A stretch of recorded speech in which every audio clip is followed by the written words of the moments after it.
How's it going, friends? Welcome to the premiere episode of Reely Drunk. It's going to be a great show.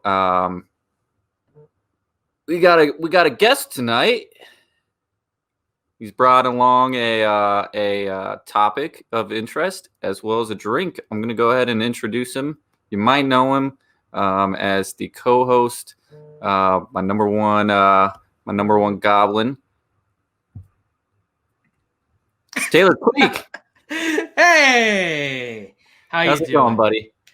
It's going well, man. I'm looking forward to this. I'm honored. I'm privileged to be the very first guest on the much hyped, much anticipated Reely Drunk. Yeah, it's going to be fun. We'll see how it shapes up. How drunk are you already? I've had 2 cups. I'm on my 3rd. Okay. Wow. Okay. And you're probably wondering, cups of what?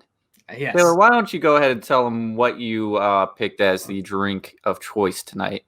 Yeah, so this fine gentleman, this is how much of a class act Connor Breedlove is. He lets the guests come in, and you're an agenda setter. You get to pick what you're going to talk about, and you get to pick what you're going to drink. So I picked Spiked Apple Cider. There ain't really much to it. You just get some apple cider. You put any kind of whiskey in it. Tonight we're putting in the classic cinnamon fireball whiskey, which I hadn't had in a long time.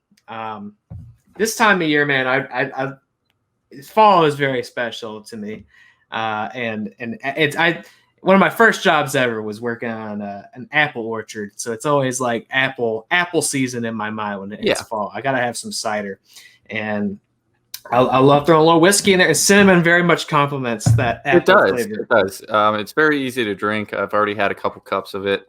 Yeah. Then we had a shot of Fireball right before we came down here. Straight out the plastic bottle. Yeah. So we got the drink out of the way. What are we talking about tonight, Taylor? Well, for the viewers, you might already have a couple clues. I got my Mothman hat on. I got my Cryptid t-shirt on, drawn by Trevor Henderson, one of my favorite horror artists, creator of Siren Head. We're not going to talk about Siren Head tonight because he's not real. Everything we talk about tonight is real. We're talking about cryptozoology.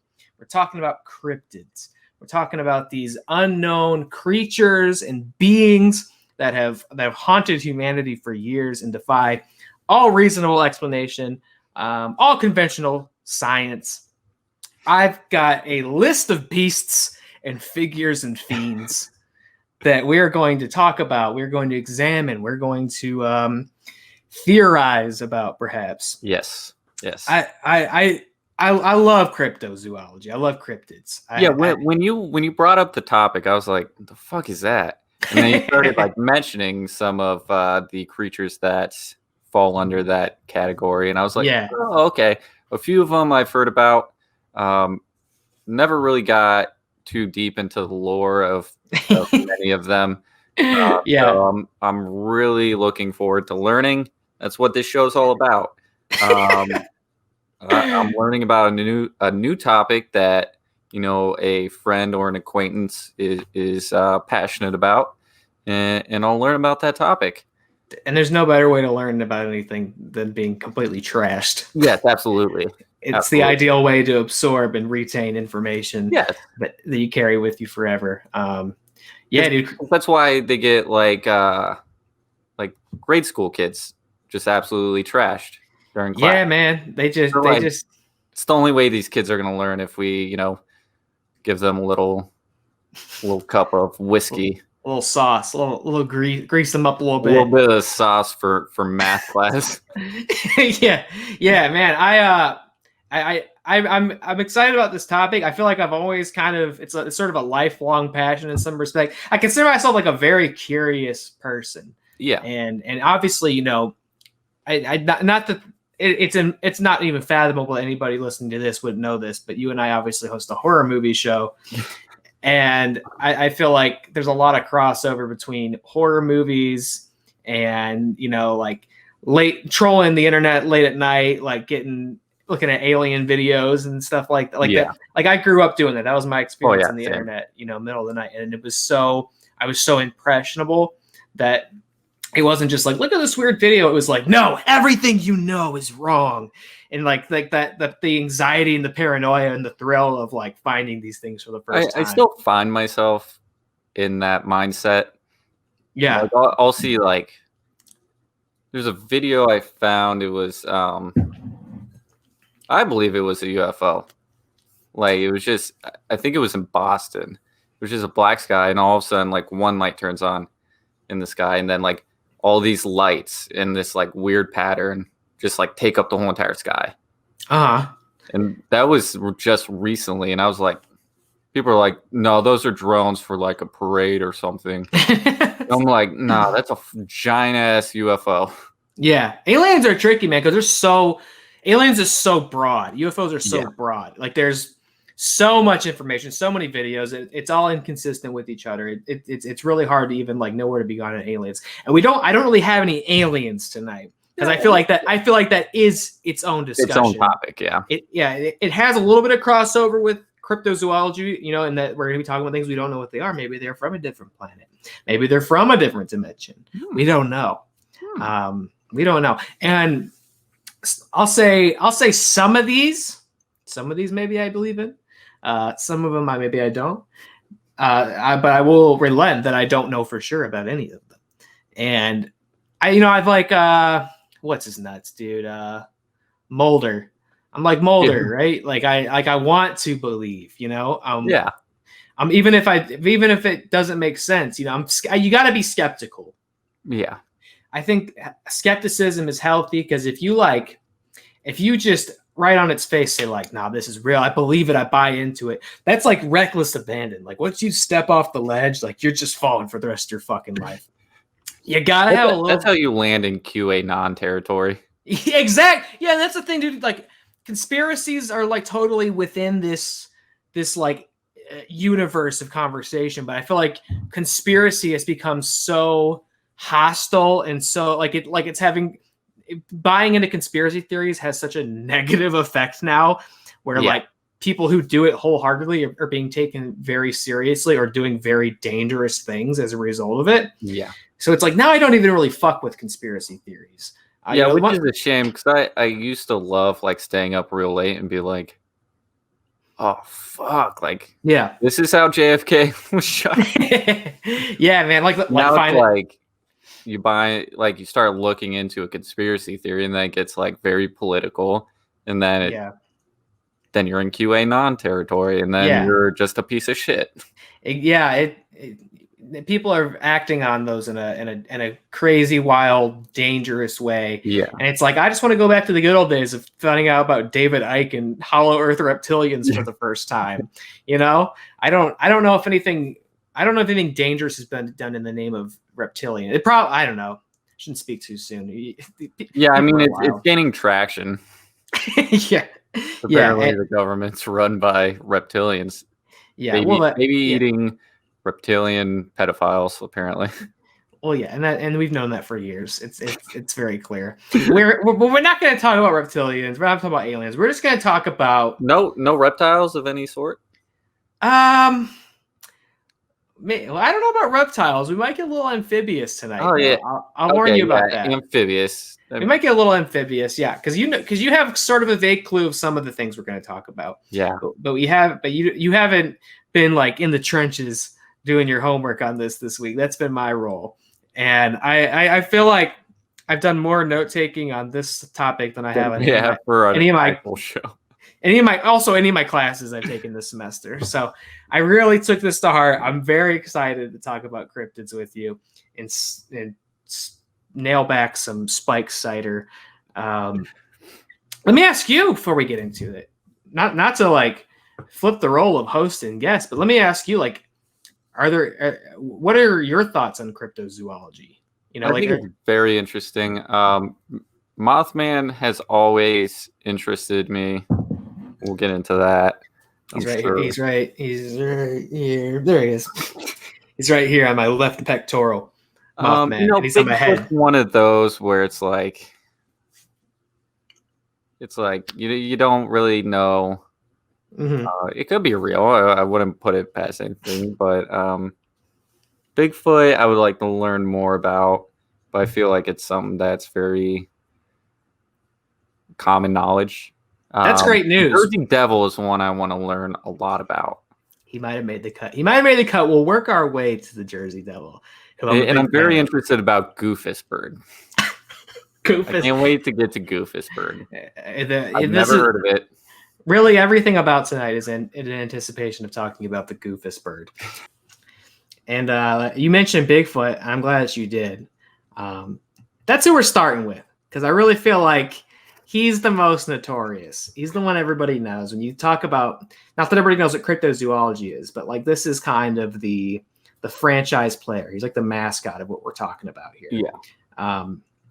Bigfoot, Sasquatches.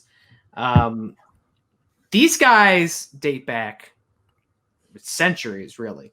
There's like, if you go all the way back into Native American mythology, there's tales and stories and legends of these sort of crossbreed ape men of the wild that live out. And it's very baked into like North American mythology and history. Bigfoot's the famous one, but the idea of a Sasquatch, kind of this missing link type. There's all sorts of different ones all throughout the country. Mm-hmm. And, so Bigfoot's more of like a kind of a species or a race of. I don't know if everybody's like this. I like to think of Bigfoot as like, he's Bigfoot. Like there's a guy named Bigfoot, right? Like there's people, and then there's like a guy. There's people, and then there's like a guy named like Mike Johnson. This like if there's Sasquatches, like this guy's name is Bigfoot. Like I think of him as like the leader, but I think I think most people think Bigfoot and Sasquatch is synonymous. I just like to think of Bigfoot as like one dude. So Bigfoot is like the one Sasquatch everybody knows, and then Sasquatch is what Bigfoot is. He's a Sasquatch. That's how I feel about it. I think I'm unique in that way. I think they're all synonymous. But yeah, there's all sorts of regional variations on Bigfoot. On its face, I don't think the idea of a Sasquatch is that absurd. Like compared to some of the other stuff we're going to talk about tonight, I don't think a Sasquatch is inherently ridiculous, because you look at us and you look at apes, monkeys, gorillas. The idea that there'd be some sort of cross evolutionary step between the two, the missing link. Because this really isn't too far off. Yeah, no. I mean, and this is the what we're seeing, and this will be on audio too, so I'll do my best to kind of narrate what we're seeing. We're looking at the famous, like when I say Bigfoot, the image that probably springs to mind is what we're looking at. It's the famous shot from the notorious Patterson / Gimlin film, and this is kind of like I said, the idea of Sasquatches kind of goes all the way back to like pre-colonial North America. But this is when the idea of it and the myth of it really takes hold in like contemporary American culture. Is this film shot by Robert Gimlin and Patterson in 1967, so back in the 60s, Northern California. What's kind of super convenient about it, though, it's a film with a lot of contention. And actually, I'm going to pull it up here so we can kind of sort of watch it as we talk about it. And hopefully it doesn't play the audio, because that would be, no, I don't think it is. All right, you can kind of see it there. This is obviously for the viewers at home, more than the audio viewers. So we're kind of looking at the film of him. It's the famous one where he's kind of walking through the woods. Mm-hmm. He's just kind of stumbling around and looking over his shoulder. And it's been restored and remastered through the years and things like that. It's a point of contention. I don't think it's ever been officially debunked. Now, is this the footage that really got Bigfoot into zeitgeist? Yeah, there he is. You can see him kind of trudging. Mm-hmm. I say him. It's actually the Bigfoot in question, the Sasquatch in question here, is believed to be female, because you can't really see it in this footage, but per the filmmakers, the witnesses, Bigfoot has some big old boobs too. You could have called there it is the zoom. You could have called it definitely. There it is. Enormous milk jugs there. Yeah, you could have called it big boobs, perhaps too. Maybe it wouldn't have stuck so well as you said the zeitgeist. But this is the notorious film. This is where, at least in my estimation, my observation, the accounts definitely exist prior to this film, but this is really where people are like, I think I'm going to dedicate my whole life to finding Bigfoot. And now here's the convenient thing about this is Roger Patterson was literally out there trying to find Bigfoot. So he already knew about Bigfoot and he was trying to look for Bigfoot and captured that film. Yeah, he's like a Sasquatch enthusiast, went out there with his buddy. They were riding horses, had their camera set up and all this. And they find Bigfoot, which seems like super convenient to me, right? Like he'd already been trying to make like a Bigfoot documentary. He had basically like paid for like this suit to like film reenactments and things like that. And it's hard to see in that footage, but some people maintain like, no, it's real. A person can never walk like that. It does kind of look a lot like a guy walking in a suit to me. When you really look at it, I don't know. And they're two accounts, Pattinson and Gimlin, like they're not very consistent. Like they're like, oh yeah, we got our cameras. And then our horses were freaking out because we saw it down the hill and we were like filming it and then like screamed at us. Like their accounts don't match up. And some people this is what I was saying with like the danger of just like believing in this stuff on its face is like, if you take a little bit, like you start irrationally trying to explain when things don't make sense. Like people are like, no, it makes more sense that their accounts don't match. Cause like, that means they didn't rehearse it. Like if they rehearsed it and it was fake, the accounts would be perfect. Like, it's like, I don't know, man. They're goofy. They're goofus. You know what I'm saying? Like they're goofuses, dude. So it's it was from the 60s, and even since then there's really been no more reliable video footage of a Sasquatch since then. And Patterson went to his grave claiming it was real. He was the one who was the real Bigfoot enthusiast. Gimlin, his partner on it, he has maintained, he has theorized that it might be a hoax that was played on him. He says like whatever happened, like I was in that moment. I was believing all of it. He's like, it might have been a guy in his suit, but I wasn't in on it, so I was freaking the fuck out. So like, he's kind of like halfway taking his foot out of the hoax hole, but like not quite all the way. So I don't know. I feel like that footage probably not legit.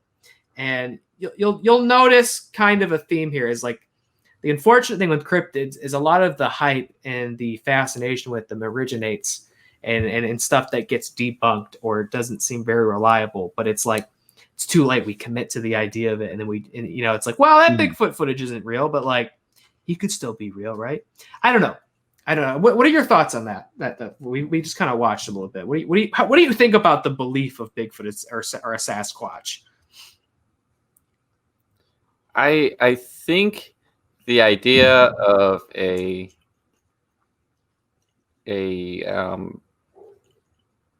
thing that is stuck in the evolutionary cycle between, ape and man. Yeah. It's not impossible. Yeah. But it's also not impossible to think that footage was someone in a suit. It's also not impossible for like other images that have come out that was someone in like grass camouflage. Mm-hmm. Like it's not impossible to think someone's wearing that. There's been a lot of Sasquatch hoaxes. There was one I really wanted to. I didn't take note of his name, but there was a real huckster who again and again he's claimed several times over his life that he had like found Bigfoot. Not even just found Bigfoot, but he'd like killed it. And he would do these road shows where he had like the body. And I pulled one for you because the image is so funny, where he was doing this road show with this thing and a like glass case. Oh. Look at him. For the listeners, we're looking at this kind of sleeping Sasquatch, very close up image through this glass kind of coffin. He was bringing it around, and he would keep saying like, "I found him, I killed him," and you can for like $10. you can come see him.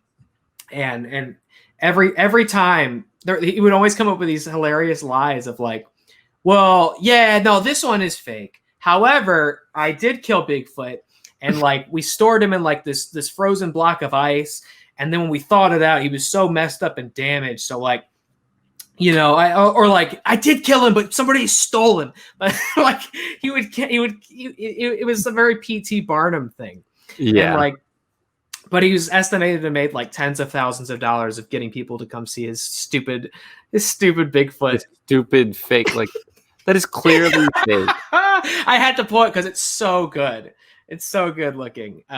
He looks so peaceful. So that's that. You know, Bigfoot is subject. What's that? Oh, Connor's going into the. So this is where I was going. You touched on this. The idea of this. It's not that absurd. This idea of that cross evolutionary state, you know, between man and ape. And there's this animal, this being that actually existed, called Gigantopithecus.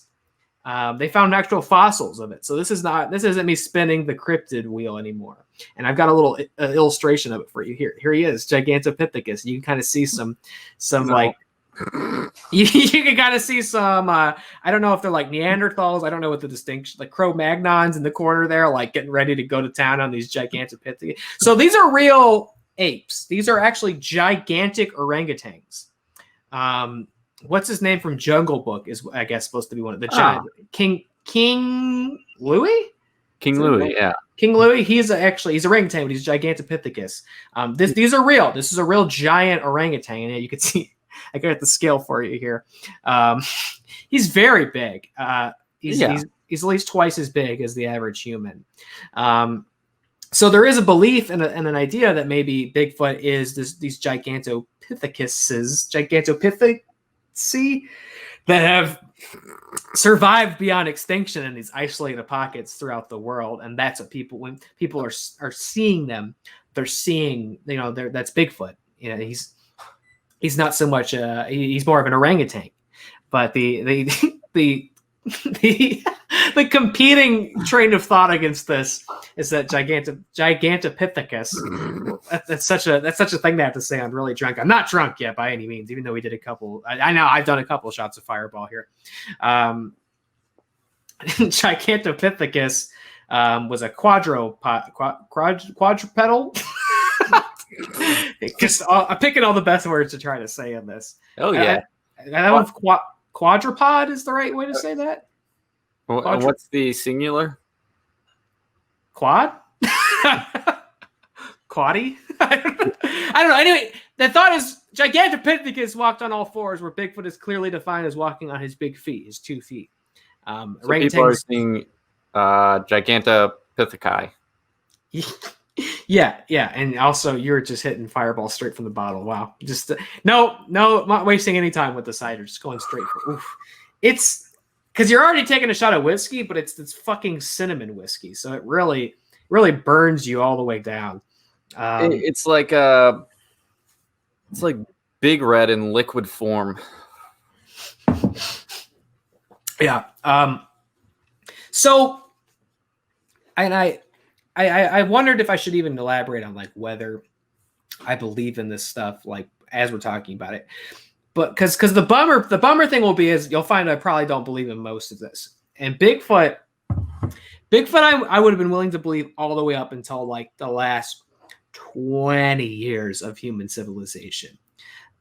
But when you think of North America and like how much land that humanity now populates, yeah, how much we've taken in, there's still these big parks and reservations and things where we're not as invasive. But when you think of where technology's at, and everybody's got a fucking camera in their pocket now. Yeah. Everybody does. Not like, you know, the deepest parts of the ocean where we still have no idea what the fuck's down there. Yeah, and I don't have a lot of ocean stuff, but I do relent that like the ocean is where this shit could really get. You can make me believe anything was in the ocean. Yeah, so that's crazy. Yeah, it's like on Earth, like on land. You're right. We've, you know, it's mostly cities now, There's not really a lot of land that's not overpopulated. So where, like, if there's multiple, they'd be spotted and captured.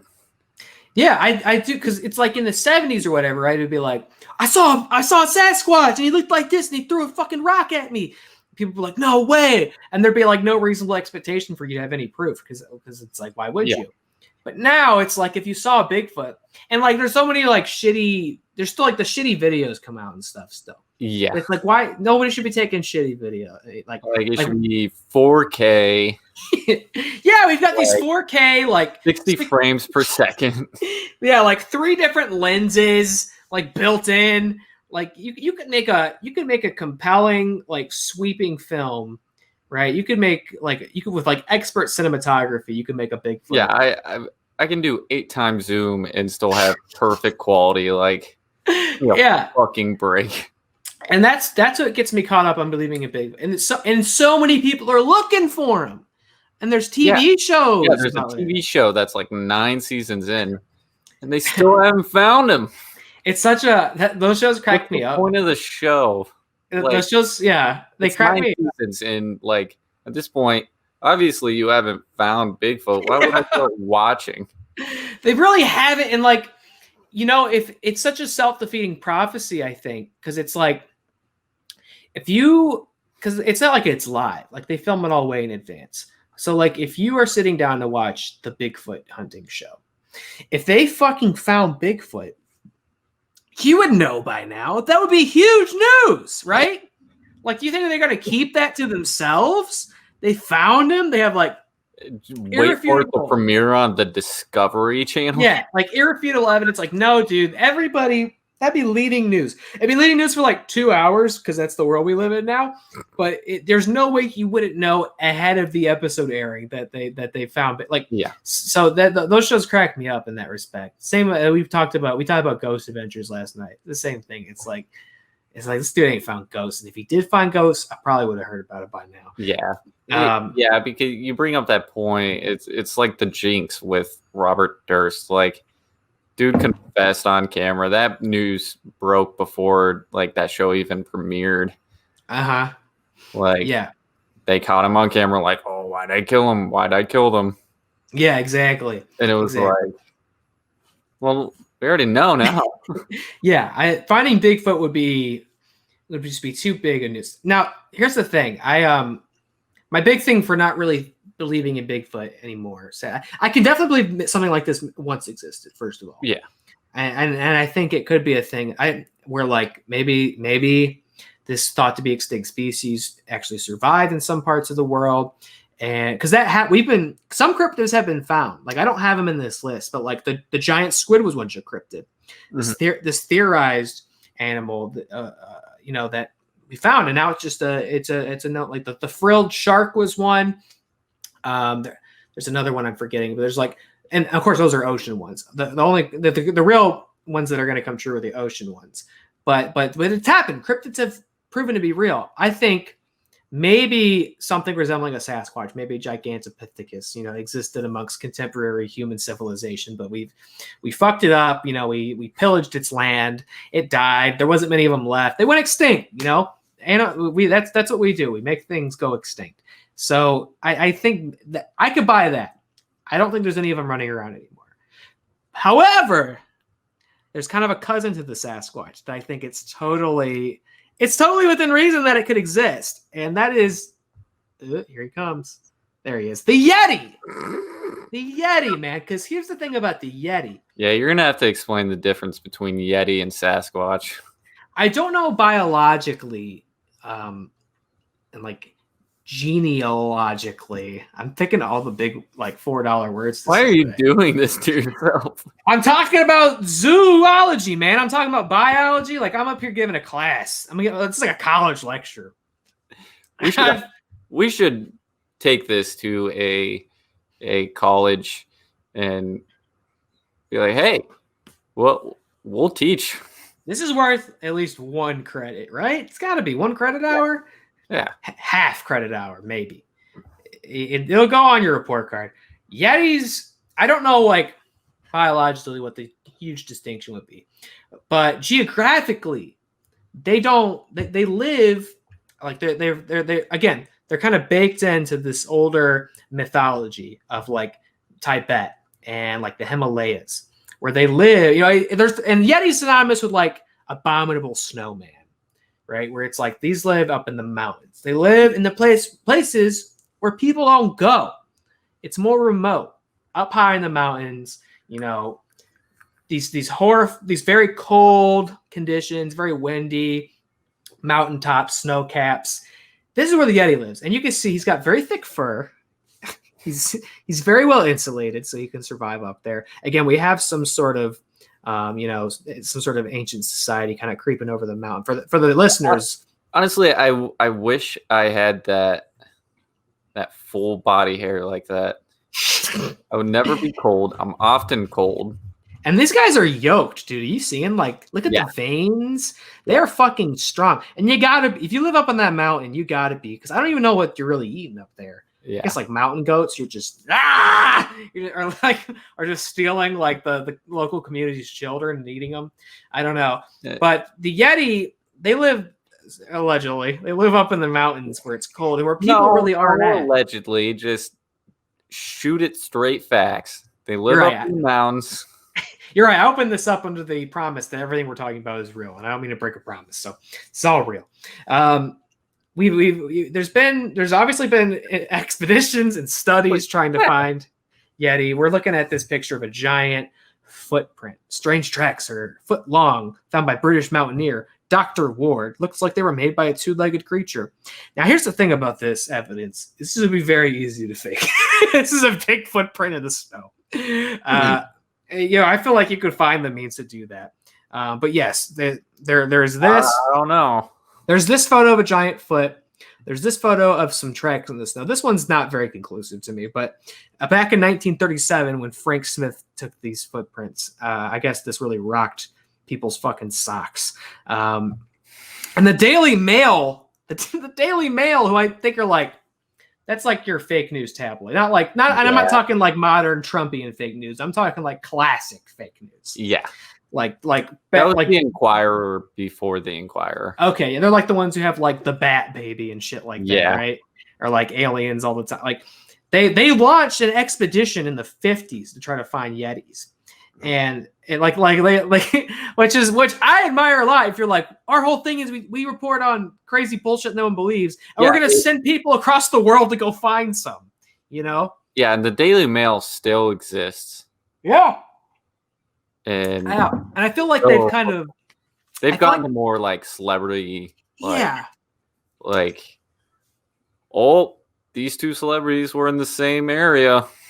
Yeah, I feel like they've really lowered the quality bar by talking about celebrity gossip. Let's talk more about aliens and it's especially if you're making these earnest, like journalistic expeditions to go, like, hey, we're gonna send you to the Himalayan mountain and you're gonna climb to the top and try to find a Yeti. Like back to that. That rules. I would buy that paper, even if you didn't find the Yeti. Like, I will read about your attempt, like your honest attempt to go find it. Yeah. Like somebody needs to be telling those stories, right? I guess that's what we're doing tonight. So yeah, we're the baton passed by the Daily Mail in the 1950s. We were carrying it. Now there is this. I love this hoax. There's again tons of, when it comes to Bigfoot, Sasquatch, Gigantopithecus, etc. There's lots of hoaxes. This one, a guy claimed to have found a Yeti scalp. I had to pull this image because, like, it's under lock and key. Like, they found a Yeti. Like, what a weird thing to say you found a Yeti scalp. Like, and then the claim wasn't like, I scalped a Yeti. He's like, I found this. I put it in a box. You can spend money. Offerings? You can spend, yeah. It does look like people have like left money as tribute to the Yeti scalp. Like, that's definitely a scalp. Well, it was certainly a thing where they're like, come pay money to come see, and they like locked it up real tight. They're like, don't think you're getting out of here with our Yeti scalp. This is ours. They were real resistant to anybody from any sort of scientific background observing this scalp, and it did eventually happen. And the folks that looked at it had said, like, this is some like pig's shoulder, like a boar's shoulder or some shit. They're like, I'm gonna be honest with you, this ain't a Yeti scalp.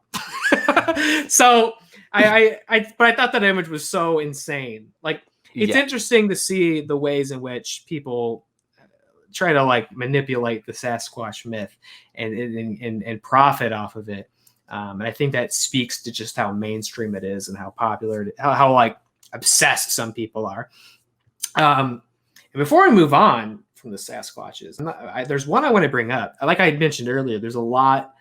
There's many, especially in North America. There's a lot all throughout. Like Bigfoot is the like nomenclature, but there's a lot of iterations in different parts of the country. And not to make this too local, but you and I are two Ohio boys, and Ohio is no stranger to cryptozoology, and we'll get into that kind of throughout the night. We have our own Sasquatch, and his name is Grassman. You're nodding. Have you heard of Grassman? I have. Do you know anything in particular about Grassman? But I want to learn more about him. But I have heard about this. Cool. So as I tell you about him, I'm going to pull up this compilation video of people finding Grassman. And I guess I should say what like the name, like if people are listening and they want to watch along or anything, I should say what the video. So the video is called Salt Fork, Ohio Grassman Best Bigfoot or Sasquatch Footage from Kinsley's World on YouTube. So I'm going to hit play on this. And this is, I think, a compilation of people. There's been sightings as recent as this year. I think January of this year, and I have not even really watched this, so we'll see this together. These kind of shambling furry masses out in the distance between the twigs and such. But so Grassman, here's the first thing I love about Grassman. He smells like shit. He notoriously smells really bad. Let's watch again. Yeah, this is one of these great things where it plays it in slow-mo again because again, it's all in like 240p from like 3 miles away. So Grassman was first seen in Minerva. This is again in Ohio, Minerva, in 1978 by this family, the Clayton family. And what I love about Grassman is he was apparently very particular about these Clayton people, where he kind of tormented them for a while. And their grandchildren went out and played like in the evening one night. It's back in the 70s. And they saw Grassman down in like some gravel pit. And as far as like for the video, and if you're not watching, if you're hearing it, he again, very kind of what you think of as a Sasquatch, a big hairy ape guy. A big orangutan type but apparently smells very bad. We don't have smell-o-vision yet installed on this channel. And also, if you're listening, you're not missing a lot visually right now. But yeah, I'm like, what the? What are we this is like some B-roll. This is kind of an artistic endeavor, actually. Now they saw this Grassman in a gravel pit, and they said he was the description he was fiddling around with some trash. The thing is, I like Grassman. So he smells like shit, and he plays with trash. Yeah, he's kind of curious. He's out in a garbage hole, smelling terribly. So they run home screaming. There's a Grassman in the pit outside. And after this, he apparently torments them for years. Like they became paranoid and anxious of the Grassman living in the woods outside their house. As they would sleep at night, they would wake up and see Grassman peeking in through the window and like checking them out. Big old Sasquatch outside looking in while you're sleeping. Like that's actually pretty genuinely terrifying, I think. Reveal a little bit of myself. That's one of like voyeurism creeps me out. Like being seen when I'm not meant to be seen creeps me out. Which may be strange to someone who does live streaming now, but the idea of like someone watching me sleep or like peeking in through the window freaks me the fuck out. It always has. So that's like that I got kind of chills when I read that, the idea of Grassman checking me out. And then also they believe that he might have also killed their dog. Their dog was like mysteriously murdered out in the woods, I guess, prior to them seeing Grassman. And so like kind of after the fact, they said, I think Grassman did that. So he's been blamed for the murder. Now, reports of Sasquatches in our state. There's a guy with a crossbow and he's free. Well, wow, what is that's a pretty vivid shot of a Grassman peeking at this guy who was shooting his crossbow. And he's pretty scared. What do you think about that? Someone in a fucking hoodie right there. Oh man. I don't know, because it's kind of a grass man. Up on him, you saw where the hoodie is. That's someone in a hoodie. Yeah, probably. Can we go back a little bit to the? That's okay. Yeah, okay, that's a good point. We could do kind of a play-by-play on this. Yeah, I went back too far, didn't I? Yeah, that's very far. We're not at Crossbow Man anymore. This side. Okay, yeah. I could pause it. What do you think? Okay, you're right. Go forward a little bit. Well, play it. You can play it in real time. Because it'll zoom in. It'll zoom in further. Is this not the zoom? Oh shit! Right there, yeah. That ain't no grass, man. You're right. Like he'll go past that tree right there, and you can see the outline of the hood. You can see my mouse right now, right? Yeah. Yeah, you can kind of see how edged this shoulder is. Yeah. This don't look like no orangutan shoulder to me. No. And I've seen a lot of orangutan shoulders. This looks very angled, like a man wearing. Maybe he has like a mask on in here. I feel like John Madden doing this. Maybe he's got a mask on in here. But the thing is, when you kick the ball and you're a Gigantopithecus, is that what he sounds like? I haven't played a Madden game in like 2 decades. Yeah, this looks like right there. Maybe he's that's a hood. That is a hood. Maybe he's got a. I went back too far again, but you get the idea. Yeah. Maybe he's got a mask. But that's definitely a guy in a hoodie. Here's my point. What's your point? Just a really smelly, gross-looking homeless man. That's the thing. Maybe person's property. Maybe I should have. If I had the audio of that video, for copyrights, I don't want to put it in. But maybe that archer yelled out like, "What smells like shit?" Like right before he saw him. He's like, "Oh." That is a trend also. For a couple Sasquatches, apparently a lot of them just smell just rancid.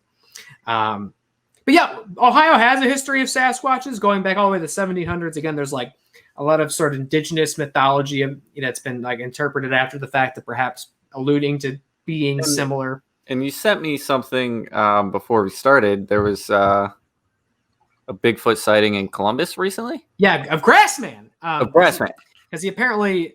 He was apparently seen in January of this year in Salt Fork State Park, which I have on authority was named by USA Today as one of the top 10 squatchiest. I didn't make that up. USA Today made that up. Squatchiest places in the country. People are seeing Grassman at the Salt Fork State Park all the time. I guess there's like a whole part of the park that's named after him. Like people are seeing him out there. So that's exciting to me that I would love to. I like Grassman because he smells like garbage, and it sounds like he's kind of violent, like Bigfoot. I feel like there's like two sides of it. Like oh, it's kind of creepy, but also it's like I feel like Bigfoot just wants to kind of be left alone too. I think he's smarter than your average ape. Like he's totally like on the up and up of what he knows the score. He's like, I'm a Sasquatch. Humans fucking suck. Like, I'm so happy I didn't evolve beyond where I'm at right now. They suck. They're loud. They're like so annoying. And I just want to be alone. I just want to be left the fuck alone. And they won't leave me alone. And I feel like Grassman's maybe kind of justified in his violence. He said, I want to fucking torment people. Yeah, his anger. He's like, I'm going to watch you sleep. I'm going to kill your pets. I'm going to smell terrible. And I'm going to haunt you everywhere you go. And I meant to mention it. And your children and your grandchildren. And I meant to mention it when we were talking about the Patterson film, was like their account of it was when like Bigfoot looks over his shoulder, or her shoulder, kind of looks at him. He said, the only way I could describe its expression was one of like pure disgust and hatred. Like it hated that I was there. It like made eye contact with me, and I was just like, "Fuck off." And so like that's been my read on Bigfoot is he's just like he's out doing his thing, and then somebody comes over the corner like, "Hey, what is Bigfoot?" And he's just like, "Fuck off." My God, leave me alone. Yeah, I think he probably has thought about like maybe just come in public, like going on like Kimmel and shit. In a suit and like maybe it would be easier. Black glasses. like maybe it would be easier if he just joined society. But I don't think fresh fucking cut, like a high and tight. Yeah, I think he would find at the end it wasn't easier. It'd be like, well, hey Jimmy, yeah, I just thought it was time to come public. See, I think it would be such a culture shock. It'd be like it'd be like Mulholland Drive and like trying to make it big in Hollywood. Like it would all fall apart, dude. So I don't know. I hope again, this is the through line for all these. I hope they're all real. Yeah. I have no interest in them not being real. As it stands right now, I'm not sure there's any big feet out there running around. I feel like we've passed the plausibility of this being real. Yeah. So far, I don't. Bigfoot, maybe there was a Bigfoot running around, a Sasquatch running around, but at this point, does not. Definitely extinct. Yeti, I believe, definitely existed. Also extinct. You don't think there's any Yetis either, huh? No, I don't think Yetis. Actually, there's a lot of frozen tundra not explored. That's what I'm saying. We're not fucking around out there taking Instagram photos, really. Yeah, especially Tibet. Bigfoot definitely extinct. Yeti, possibly still alive. Grassman, just a smelly homeless person in a hoodie. Grassman's good. I don't know about everything else, but Grassman's definitely real. He's definitely out, and I think we'll do a follow up where we just broadcast from the what's it called, the Salt Fork State Park. Yeah, I mean, honestly, we might go hunting for Bigfoot. Stay tuned. There might be an actual live broadcast of really. It's like a 2-hour drive. It's totally it's not impossible. That's for sure. I would be down for it. This next one, before we move on. Yeah. Sorry, go on. Bathroom break number 1. Oh, that's right. We're not live. You can just do that. If you have to urinate, go ahead and urinate. If you're listening, there'll probably be a big bathroom break. We'll probably announce it. Oh, are you gonna leave this? Oh yeah. It's okay. Bathroom break. Okay, it's part of the charm. Bathroom break. It's part of the charm. So if you have to go ahead. I don't. Break the seal.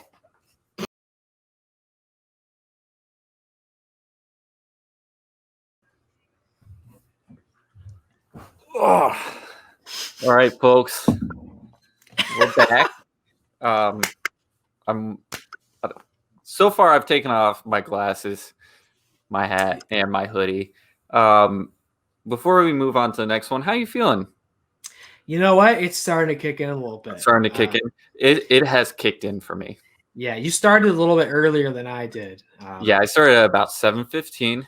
Yeah, I took a big shot of Fireball while I was brewing my kettle, like big, like it wasn't a shot glass, and then I took one with you before we started, and I just refilled my mug here with some more cider and whiskey. Yeah, I'm on number 4. I've taken 2 shots. So I stood up for that bathroom break. I was like, "Oh boy!" Whoa, hello. And anybody who watches this channel, whether it's Really Scared or any show I've ever appeared on, knows I'm a bit of a chatty Cathy by nature. At least when it comes to doing these shows. But I can definitely feel myself getting a little loosey goosier than. Yeah, when we drink more than usual on Really Scared. We'll end up like talking for another 2 hours after the show, which I've been a champion to actually record and release as like bonus content at some point. It's gotten really stuff. It's gotten really weird at times. The after show, so to speak, of like our other streams. That's a whole nother topic. That's another time we'll introduce, but that's another time. We're only like 2 cryptids down, and I got a couple on the list here.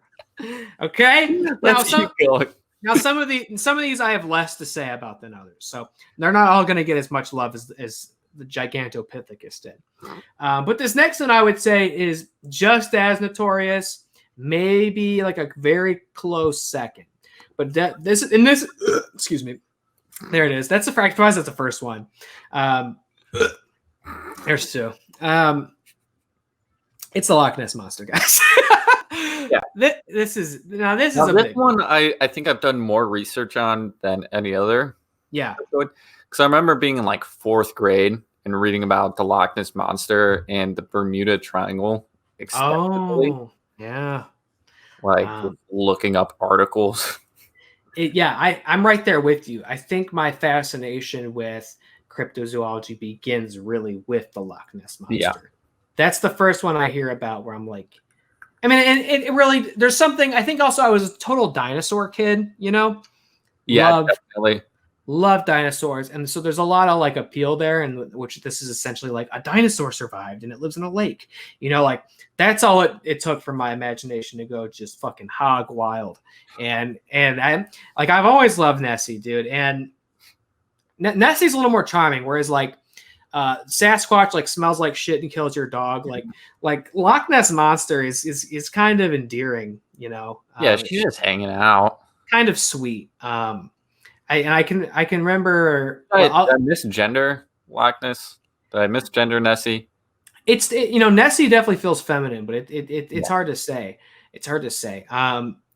Loch Ness Monster, obviously, everybody kind of knows what this is. The image we pulled up is the most famous one, I think.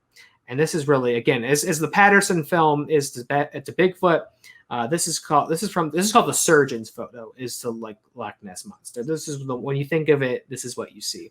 Kind of the little plesiosaur neck popping out of the water in black and white, in silhouette. Now Nessie, Loch Ness Monster reports predate that photo, going all the way back to the 1800s. 1870 is the first time people are really talking about some sort of mysterious monster that lives in Loch Ness. In the early account, it's weird. It's not so lake bound. There's like the common reports are of something coming out of the water and like kind of heaving itself up on the land. And a lot of accounts of like people driving down the road and like being delayed by this fucking dinosaur in the road. Like there's a lot of accounts of it like crawling along the land and being able to live on land. They said it kind of, you know, it resembles a whale, and that it would pull itself out of the water and like grab animals and then like go back in the water. And so there's a kind of this hysteria, this idea that there's a dinosaur living in the lake and it comes out and you can see it. So you go try to find it. So again, the fascination with it predates the photo. And it's that thing of like now people are going there to try to see it. Wasn't there like a big like thing trying to debunk it? Like that's just a log in the water. Well, that's just, you know, because I only have a couple of videos. I don't have anything for Nessie because most of the videos just aren't. I mean, to be fair, we just watched one of what there was like a guy in a hoodie in the middle of the woods. So like the quality of like what I was willing to show is in contention, but like most of them aren't very good. There's no video like that surgeon's photo where Nessie rears its head out of the water and like looks at you. There's nothing like that. There's like videos of maybe something kind of just breaking the water. There's something kind of floating there, swimming there, but it's never that good. And in most cases, yeah, the idea is like there's a couple things that sort of experts or, you know, people who research this thing think it probably. A lot of people are seeing weird logs. A lot of people are seeing logs bobbing in the water, and they get all excited because now it's like people are going there to find Nessie. It's not like Bigfoot where like people are just living their lives and he starts like throwing logs at your car. Like Nessie is it's in that lake. It's not going anywhere. So people go there to go see it. And so they think they're going to see it. And they see a weird log and they get all excited that they thought they saw it. There's also eels that live in the Loch Ness. So a lot of people think they're just seeing big ol' ass eels, which eels are pretty creepy too. I think eels are very scary. Yeah. They freak me out. Also, people say that I didn't know that elephants were at all native to this part of the world, but I guess that an elephant can be walking through the water and its trunk could be popping out. That could be an elephant trunk. Now, what we're looking at again is the surgeon's photo.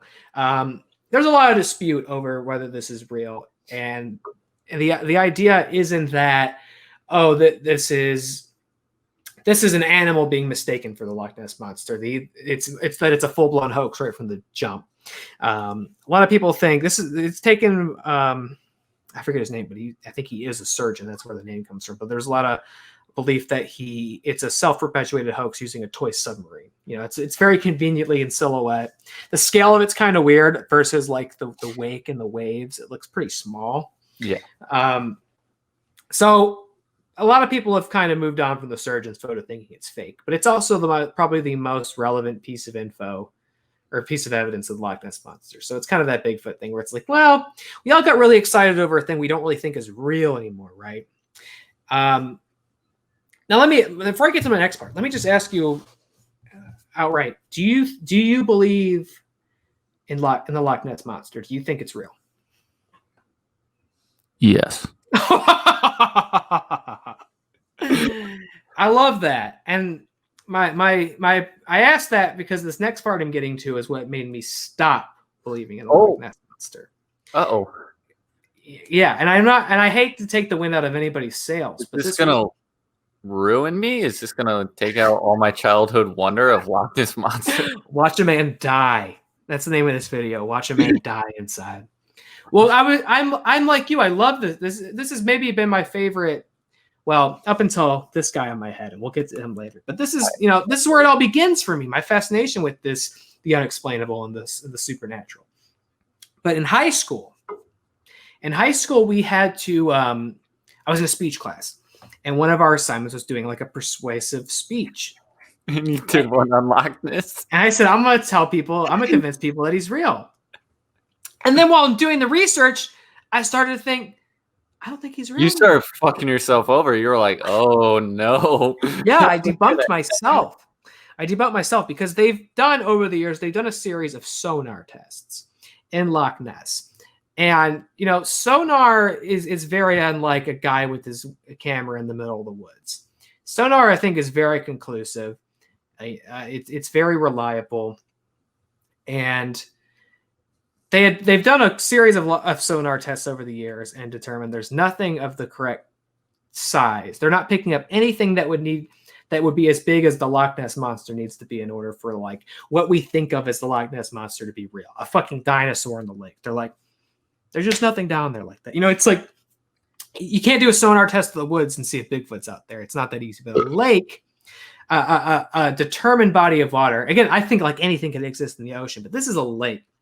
So it's like Loch Ness Monster ain't going anywhere, And it's like now you got thousands of people going there every year just to see it, and they're not seeing it. And it's like, if this dude poked his head out one time, you're telling me he never does it again?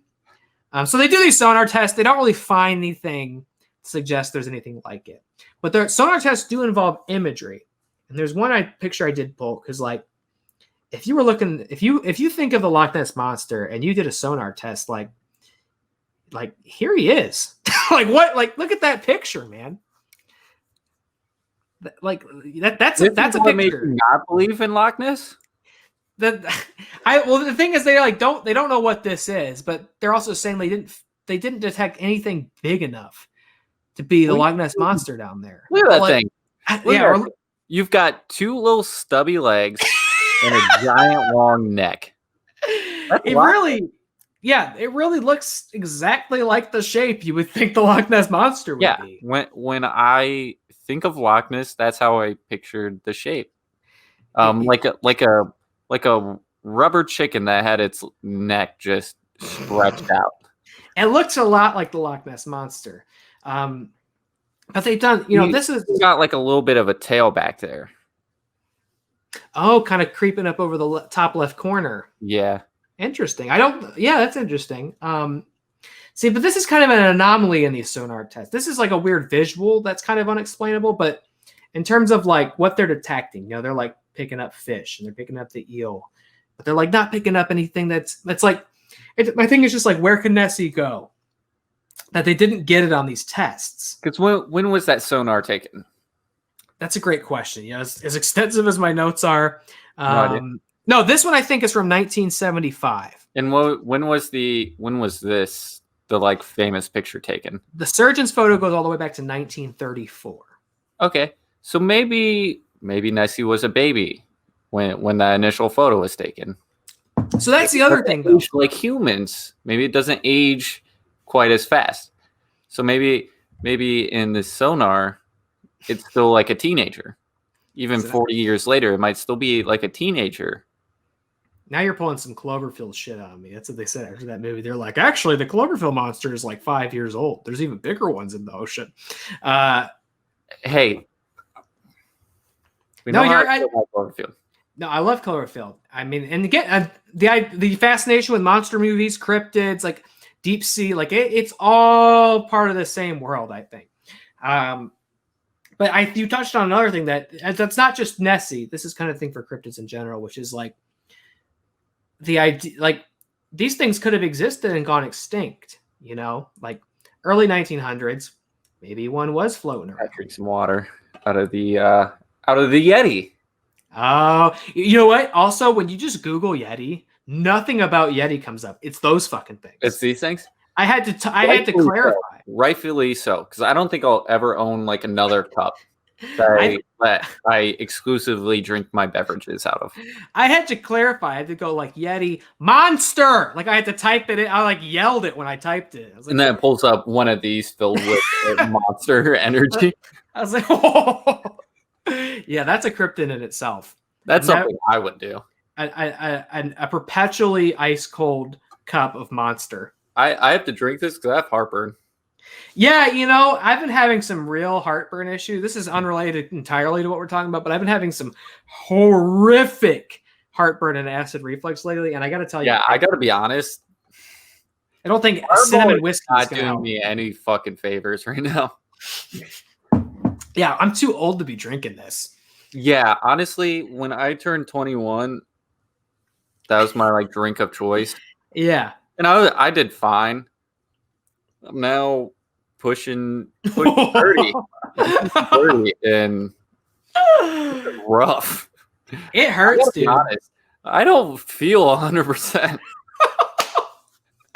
What better way to ring in the saga that you started? You said Fireball, and I was like, all right. I just burped up. You son of a bitch.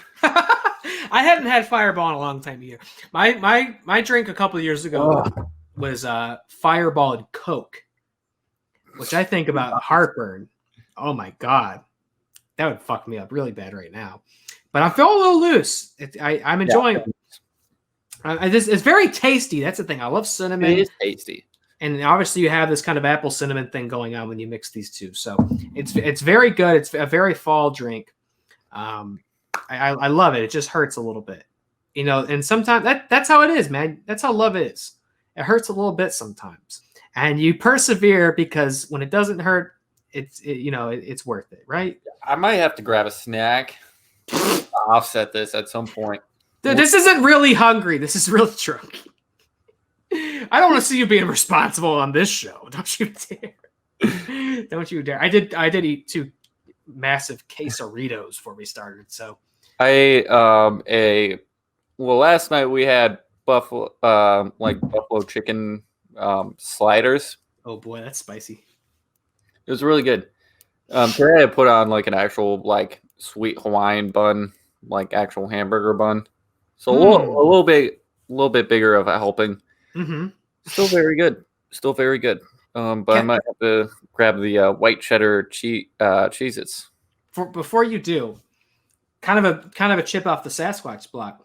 I want to let you know that there's, in addition to Nessie, there are all sorts of lake monsters inspired by Nessie. Yeah, and a lot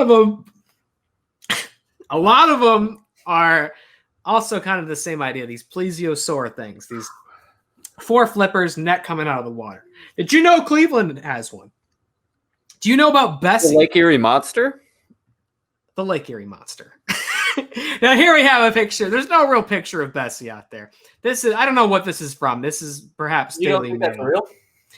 We have seen this news headline: Lake Erie Monster sinks a sailboat.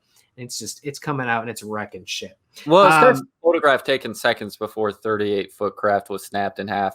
So I believe it.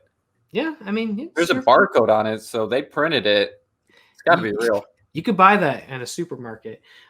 Bessie, as like a as somebody who lives in this part of the world, I don't hear about Bessie enough. People aren't talking about this. I've been to Lake Erie. I've been in Lake Erie.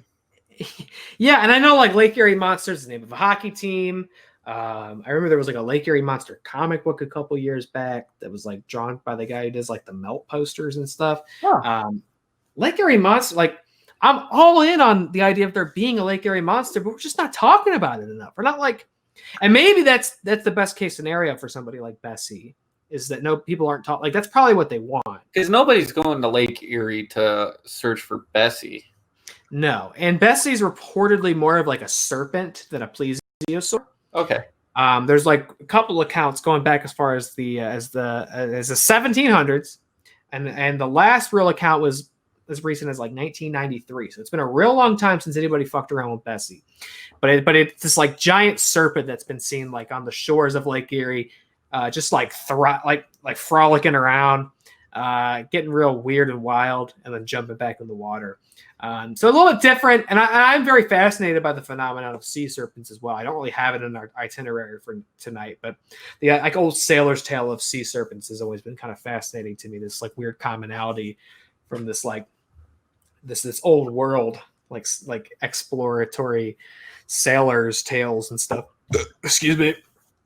So Bessie, I think we need more Bessie content. Yeah, I would love to hear more about Bessie. Bessie needs to get a podcast or a live stream or something like that, and like kind of like maybe go on Mark Maron or something, and kind of let us get to know Bessie a little bit better. Joe Rogan. You know what? I bet you Joe Rogan would have Bessie on. It's got to be said. You know, he's got a lot of critics these days, but I do think he would have Bessie on for what that's worth. And then maybe we would kind of find out about like Bessie's like baked in violent racist ideology and have to contend with it being legitimized and platformed that way. And so maybe it's better that Bessie just stays in the depths of Lake Erie, the toxic waters of Lake Erie, and we don't worry too much about it. You gonna go get some Cheez-Its, buddy? I'm gonna get some Cheez-Its before we move on to the crown jewel. Cheez-It break.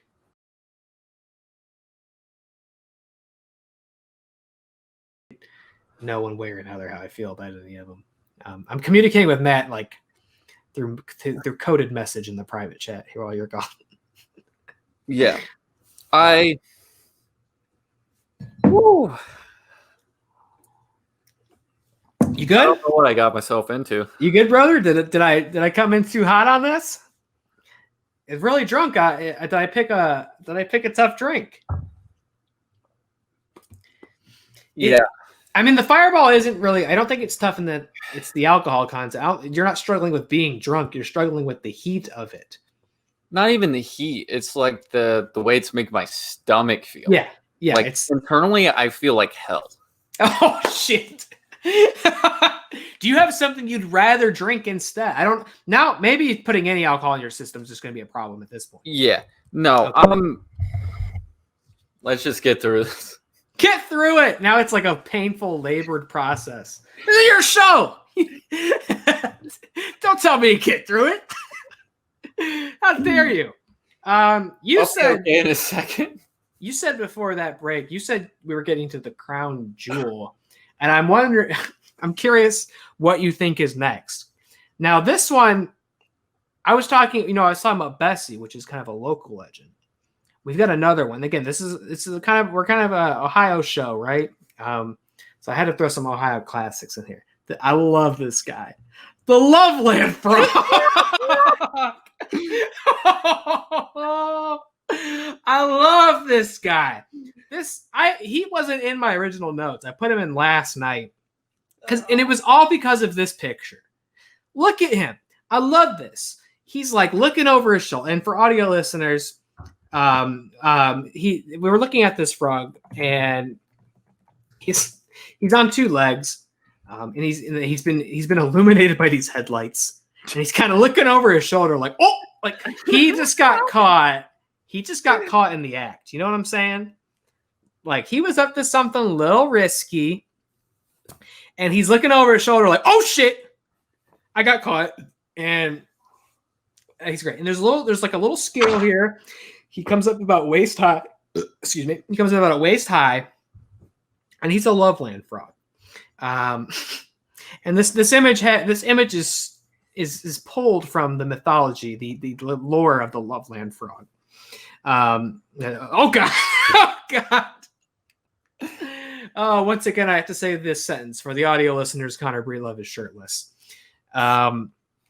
which I feel like is kind of the big promise of this show, is that you'd be shirtless. It's really the goal of the show. Yeah, you're there. So you're pretty drunk. Like, I know are really drunk. Yeah, I'm really drunk. Okay. Well, you're really drunk. We're talking about the Loveland frog, who's an Ohio native. He doesn't have as much of an expanded. This is where we're getting into kind of the weirder ones. He doesn't have quite the the history and mythology as like Nessie or Bigfoot. He's unique to Ohio. He was first seen back in the 50s, right? So he was noticed, but there's conflicting tales. But he was first seen by this traveling businessman in the middle of the night. He was walking. I don't know where he was going. He's walking somewhere, and in Loveland, Ohio, Loveland frog.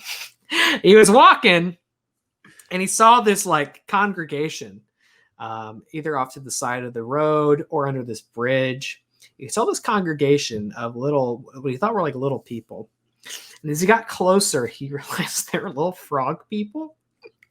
They're little frog. So and I'll pull him back up. Here's what he looked like. He looks like this. They look like this. A little frog. He's got little people legs. The bipedal frog man. 3 frogs talking. He said they were talking to each other. So this is what I like, is he's a talker. This is different. Bigfoot and Nessie ain't talking. He's talking. And the man said, and this is the account that the Loveland frog comes from, so we had to take this as canon. He said he got too close, and one of the frogs turned to him and waved a wand over its head and shot sparks at him. Is a frog wizard. And then they vanished. So not only is this frog walking, and talking. It's a wizard? We got a real Aaron Sorkin character on our hand. It's a walk and talk. This Loveland frog. Yeah, he shot sparks at him. So that's a detail that I think is very fascinating, is that he apparently has a magic wand, and I like that about him. Also, it's also said that when he leaves the scene, it smells of almonds and alfalfa. So Grassman smells like shit. Loveland frog smells like almonds. And he's nothing but hits with this guy. He's good. You know what I mean? It's hard to not project some sort of morality on these guys and kind of figure out what their thing is and their motive. If there's a hero in this thing that we're talking about, this is the hero. Loveland frog. Loveland frog is definitely the guy you can shoot. Now, the guy who discovered the Loveland frog, what did he look like? I don't know. I don't have a picture of the guy who discovered. Picture him. I don't know, but he got sparks shot at him. And so now, after that account, nobody really talks about the Loveland frog for 20 years, and people start seeing it again in the 70s. Specifically, police officers of Loveland starts uniquely police officers start seeing it. And hey, this is the most fucking police officer thing I've ever heard. One of them sees it and shoots it and kills it. And it turns out being someone's big iguana that escaped. No! It was an iguana without a tail. It lost its tail. Which I also like the idea of a big fucking iguana just roaming the countryside doing its thing. Fucking police officer sees what he thinks is the Loveland frog, and his thought is, I'm going to shoot it? Fuck the police. That's all I got to say on that. Fuck 12. 12. You heard it here, man. I'm really drunk. First episode. All cops are bastards. You fucking shot the frog. And here's the thing. You thought if it was the Loveland frog, that wouldn't have worked. No, because he would have. We talk about Lovecraft Country. This frog's got immunity. Those bullets would have bounced off. But, so I was telling you this picture is based in its mythology. This is supposedly when the police officer's headlights illuminated it trying to jump over the guardrail. This is moments before the supposed frog's death. But we know that wasn't it. It was an iguana. It wasn't him. It wasn't him. That cop should count his lucky stars that it wasn't the frog, because he would have been cursed to try to shoot the frog. And that's why there's not really anything else to say on it. Not really any other accounts on it. And I think it's because they know magic. So they're very good at not being found. It's a real anomaly that businessman ever found him. Except there's one thing I want to tell you about. There was a sighting on the Loveland Frog as soon as 2016 by a pair of teenagers playing Pokemon Go. And here's kind of the beautiful thing about teenagers finding a cryptid while they have their smartphones in their hands. So they took a picture of it. Take a picture of it. We're going to look at it right now. What do you think about this? Irrefutable. What the hell is that, right? Yeah. We're looking at, for listeners, looks like it's out on the lake. And there's this thing that looks like it's kind of sitting on top of the water that is kind of vaguely humanoid shaped. It looks pretty green. You can see some foliage in the frame that's also green for reference. And their flash must be on because it's reflecting its eyes, which are just, wow, these beacons. These beacons going. I don't know what this would be if they didn't see the magic frog. Yeah, I think that's definitely the Loveland Frog. Like, I got it, and people will be like, "Well, what? People don't see it for 40 years. That's not very supportive." But he knows magic, Like there's a lot happens in Harry Potter, but something I remember about Harry Potter is they're very good about people not finding their wizardry. Yeah. I think it's kind of the same for Loveland Frog. He's very good at this. And he's been dodging people for years. He's been dodging the police. You can't get him. And whatever was happening there, he let them get that photo. Or maybe he slipped up and he probably got in a lot of trouble for that. When he got back to the community of wizard frogs, and they were like, "You son of a bitch! They have phones now." Like, you're an idiot. That's the last time. Like, you're gonna have a frog chaperone for a little while now. You fucking idiot! You forgot your wand. Like, you didn't curse them. I don't know. I like the Loveland Frog a lot. I'm gonna pull it up one more time. Look at this guy. Like I said, the crown jewel. He's so good. He's definitely good.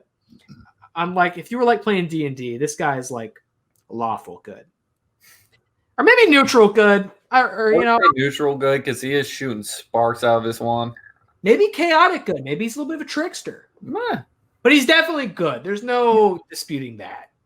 Now we want to talk about mysterious motives and contexts.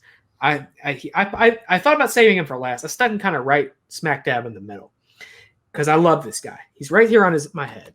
We're going to be talking about... I almost put up the frog again. We're going to be talking about the Mothman. Hell yeah. Mothman.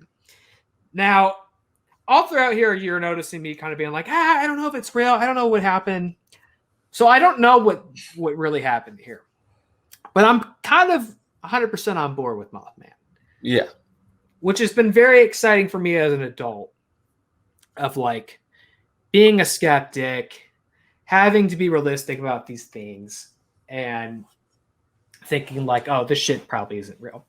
Mothman kind of defies convention and explanation. He starts back in the 60s, 1966, Point Pleasant, West Virginia. It begins with these like young couples. It's very classic, like, I think of like teenagers in the 60s going to like Makeout Mountain or some shit, right? Like they're driving around at night. And there's these collected reports of these kids seeing this thing at night that's flying and following their cars and like keeping pace with it. And like it lands in front of their car, wings out like, ah! And it's like, it's got these glowing red eyes. Like it like stalks their cars. It's this thing that, and they're trying to explain. It's got these glowing red eyes and it flies so fast and it's the shape of a man, but it's got wings. Like, this is the beginning of the Mothman phenomenon. And this isn't one guy walking down the street and seeing frogs under the bridge. This is people who don't know each other. Yeah. In the 60s, all having this weirdly consistent experience. And like seeing this thing in the same area. And it's not just those. So for about like it's kind of isolated. It's like a year and a half. No, I'd say, yeah, about a year and a half, where people all over Point Pleasant, West Virginia, are seeing this thing. And some people are like, it's a crane. It's some sort of like heron, or crane. Something called like a shite. What is it called? A shite? A shite? Oh, a shite. You fucking gobshite bastard. I don't know who that is. A lot of people think it's something called a shite poke, which is funny. People are seeing this thing, and it defies explanation. You got to remember, this is the 60s, so this isn't the age of social media. TV exists, radio exists, but people are not in touch with each other the way that we are now. This is different. These are people all having this isolated experience. They're not talking to each other. They're not exchanging notes. They're not seeing it on TV. They're not seeing it on Instagram. These people are all doing their own thing, and they're seeing this thing that they can't explain, and all of the reports of it match up. It's shaped like a man. It flies. It's got glowing red eyes. Now this is the one I'm more like familiar with. If I'm not mistaken, whenever they see it, doesn't something bad happen like soon after? So it could be a world event or something happens to them. So yeah, that's kind of I think that's the addition to the Mothman mythology that really has made it kind of really stick with people.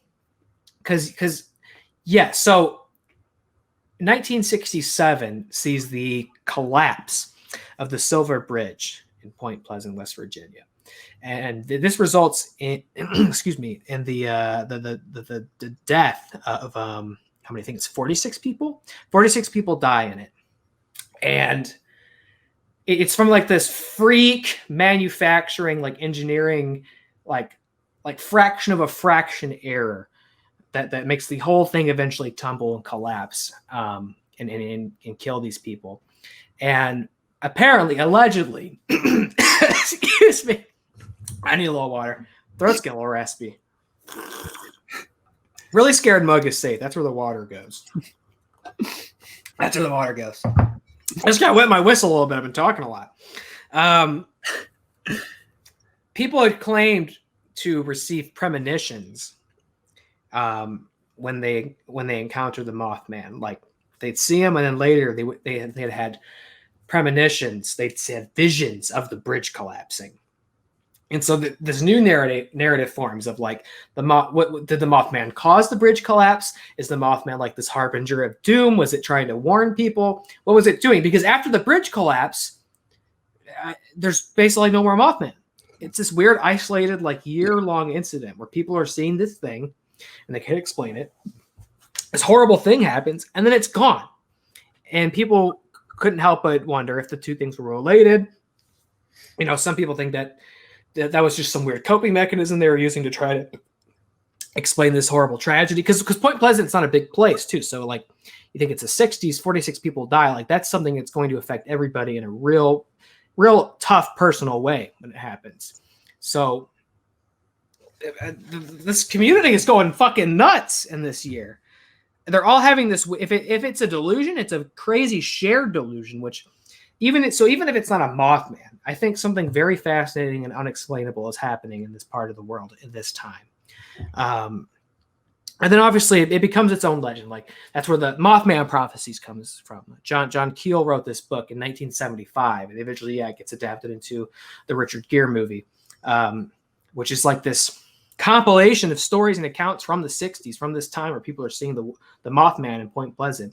It's like hundreds of accounts. And again, I got they're consistent. And now, is there any like real citing of sources? Is there any real like journalistic integrity in the book? Because I have the book, I've read it. No, that was the thing when I was reading. I was like, this guy just keeps saying like a guy saw a Mothman and she saw a Mothman and they saw a Mothman. It's like, all right. I mean, I could also write a book like that. So is there some embellishment, some dramatization? Probably. But it seems fascinating to me that all these people in this one town in this one time are all experiencing this thing. And apparently people who had seen the Mothman would get these threatening phone calls of saying, I know you saw the Mothman. Don't ever tell anybody you saw him or I'll fucking kill you. Hangs up. Like, people are getting these calls. People are getting visited by what you would think of as the Men in Black. It's funny because now we think of them as these lighthearted kind of action comedy movies with Will Smith and Tommy Lee Jones. But Men in Black originates from this real idea of this like covert black ops government agency, like not the FBI, not the CIA. It's something different, something that nobody knows about, that visits people and like tells them like don't tell anybody what you saw. Like, it's very synonymous with UFOs.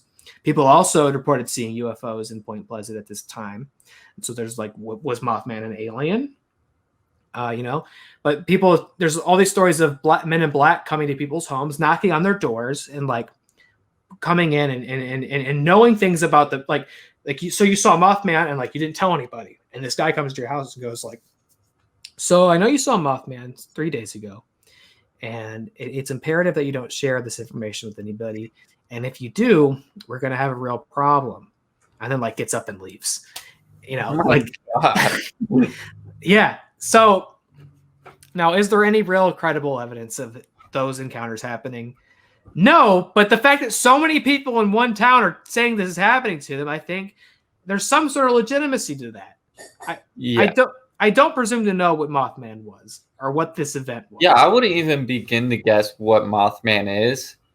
But if everybody like people not communicating together, it's a time where, people aren't connected so easily. Exactly. They all have the same account of things happening. They're all being visited by the Men in Black. They're all saying the same thing. Exactly. The Men in Black are saying the same thing. Yeah. And they don't really have a way to communicate together. They don't have like ties besides living in the same town. Like, yeah.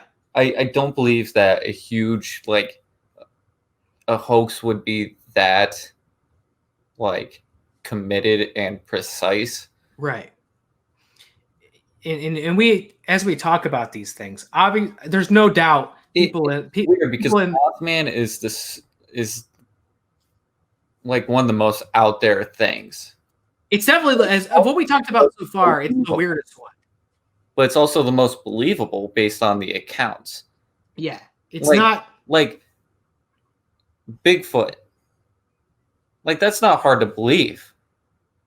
Right. But like, based on the accounts, it's like, well, that's just fake.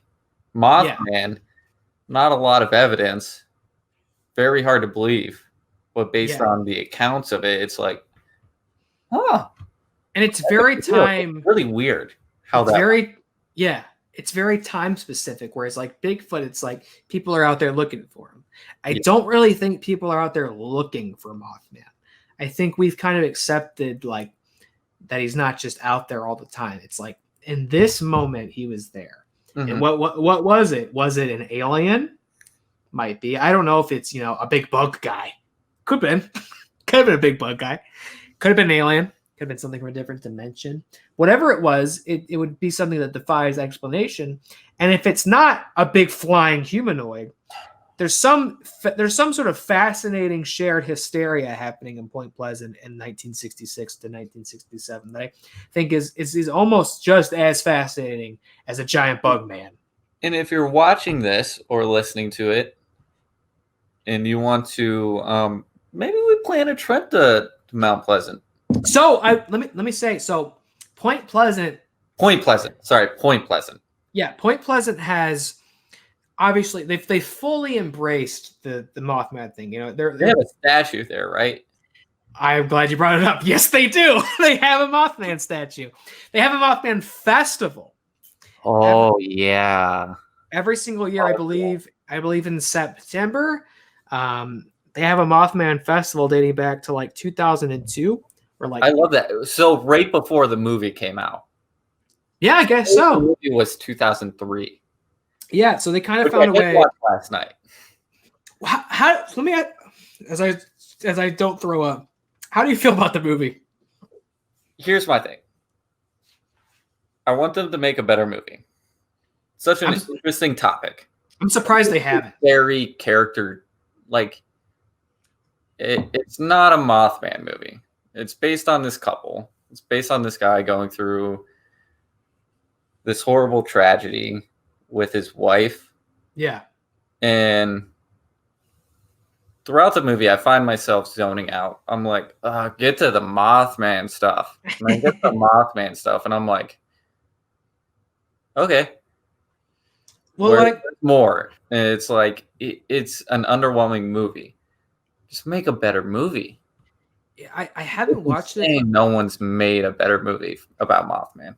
It is interesting that this hasn't been revisited cinematically really since that movie. It's been a couple years since I've watched the Mothman Prophecies, but I remember actually liking it a lot. I remember thinking it was a very unsettling movie, like because it is unsettling. It's kind of what we're talking about. It's not really like definitively about the Mothman swooping in and scaring people. It's more about the hysteria that comes from it. It's more about, I mean, it's adapted from this book that's about people talking about seeing Mothman. So it's about the people who've seen it. It's about the town. It's about the bridge collapse. It gets into that Men in Black stuff with Indrid Cold, right? Indrid Cold calling Richard Gere's character. I think, does Richard Gere play John Keel?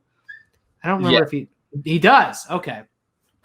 And Indrid Cold is a real, quote, real thing. Can't remember if it has a lot of crossover actually with Mothman, but it is kind of this Men in Black thing. Yeah. This figure that has visited people who'd seen UFOs and being like, I kind of prefer if you didn't talk about the UFOs that you saw. Ta-ta! Like that's this figure, Indrid Cold. So yeah, Mothman, I think, yeah, they have this festival. You mentioned it. It's been on my bucket list. I want to go to the Mothman Festival. Let's do it. Let's commit on Reely Drunk talking about Mothman. Let's commit. Mothman 2021? Yeah. Hell yeah, brother. Let's go. Let's go. I want to see that statue so bad. I want to see it. I got rid of the heartburn and the stomach burn, so. So you're drinking more cinnamon whiskey?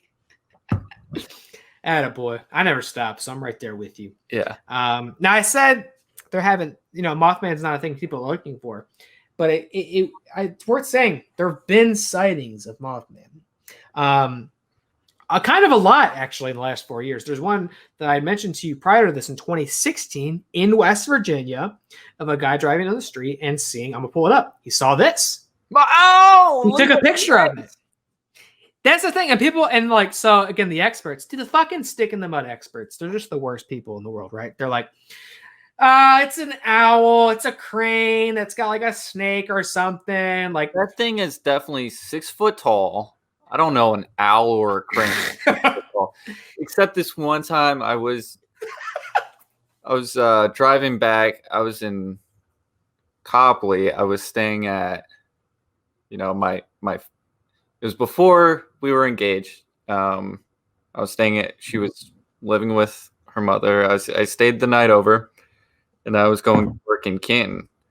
And this giant, like, it had to have been a hawk. It flew in front of my car. Like, this thing was like huge, like just gigantic. And I thought I was going to die. That thing was fucking huge.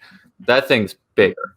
That photo you put up, that thing is humongous. That would have been like the entire like length of the width of the highway that I was on. That's what I'm saying. Like, I know we clown on these accounts, right? And like how the contemporary ones, that's like, how is the photo video evidence so shitty? Those are with joints. This is a good picture. Yeah. I don't really see how this could be a bird. And I don't see a beak. I see a fucking head. Oh shit, though. Literally as I'm looking at it, I kind of see what the lady was saying. Of like, think of it as a hawk with a snake in its talons. You seeing this? Look at the legs and think of it as like a snake or something in its talons. Oh. You kind of seeing this now? Well, now you're saying it, I'm forcing myself to see it. No, it's definitely not the first thing you see. No. The first thing you see is Mothman. I see wings. Yeah. I see feet, and I see a humanoid head. And nothing's going to change my mind. You're not going to tell me it's a hawk with a snake in its talons. No. I truly didn't see that until I was looking at it just now. And That's Mothman. Shit. That's Mothman. Don't even. No, you're playing yourself right now. You're right. This is the Molder coming out though. I gotta be skeptic. You can be skeptic, but that's Mothman. That's a fucking Mothman. I ever seen one. Now here's a question for you. Yeah. We see that picture. We see the sheer size of Mothman. What do you think he's packing? What do you mean? What do you mean? You think there's a moth woman? You think she's happy? So I don't think. Okay, I almost played myself again. Like, what do you think? What do you think he's packing? You think he's pleasing? Because I almost presumed to know. Like, I was about to be like, I don't think birds. I was about to be like, I don't think birds have dicks, but he's Mothman. He's a moth. That's what we're saying. But I don't think bugs have dicks. He definitely has a dick. Mothman has a dick. No, don't they have like? Bugs are weird, man. I don't really know like how bugs fuck. I can't presume to know. I mean, look, this dude's packing. Like if any bug is packing, he's a solid 18. I think it's incomprehensible what he's got. It's unbelievable. And if there's a God in heaven, we'll never have to know what's there. Because if you know, Indrid Cold's gonna call you and be like, "Don't you fucking tell anybody about Mothman's massive dong." If you saw Mothman's dong, it would literally blow your mind. Your mind would turn to mush. That's how big he is. Yeah, he's got an eldritch schlong. Your entire perception of reality and your life and the cosmic rules, everything would be thrown out with Mothman's. You heard it here on Really Drunk. You heard it here first on Really Drunk. Mothman's got the biggest dick in history. No doubt. I feel like we have lived up to the promise of whatever this show is by talking about that. So thank you, because I didn't have his. I'm sorry. I'm a lot. In. Thank you, because I don't think I would have brought that up, and I didn't put it in my notes. So thank you. It popped in my head, and I couldn't. I had to get it out there. Bro, I want to talk about another cryptid that I just added today. And I've actually been tormenting myself trying to remember what the hell this one was called, because it's on my shirt. You see right here, this kind of onion-headed guy. Because I remember this one. I was like, what the hell is that one called? It looks so interesting. Let's talk about the Flatwoods monster. Look at this amazing image. Look at this amazing picture of these children screaming. This illustration as the Flatwoods monster. He's plugging its nose. Well, I'm glad you noticed that, because we have another stinker in the Flatwoods monster. We got a stinker on our hands. And this one, again, kind of an isolated incident. There's not like a lot of Flatwoods monster sightings, but I love the design of this one. It's so compelling and weird. This is in the Flatwoods of Braxton County, West Virginia.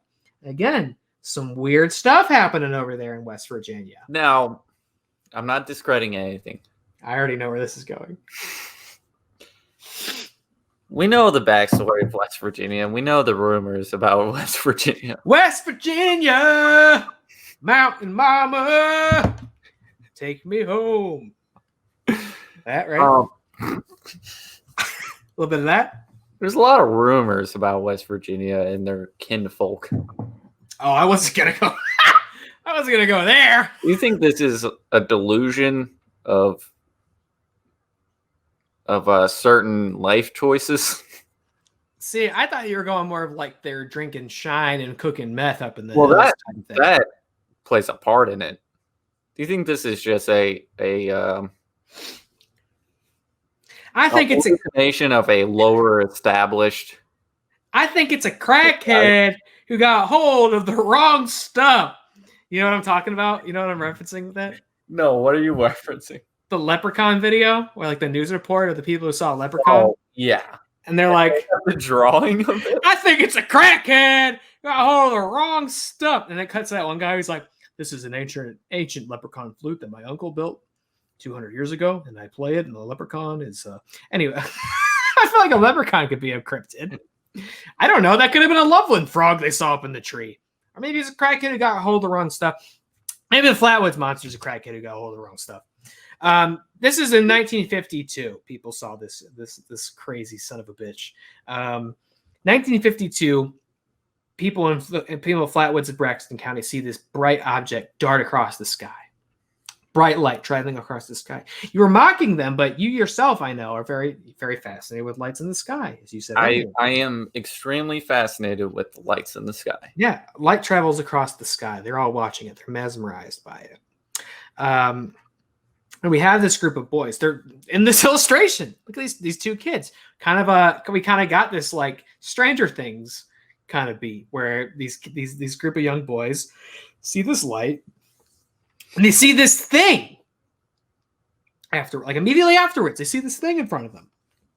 It's like 10 feet tall with this like weird shrouded head and this red face and this hood on and these claws, and it smells like shit. It doesn't smell like almonds like the Loveland frog. And they freak out, they panic, they scream, they run off.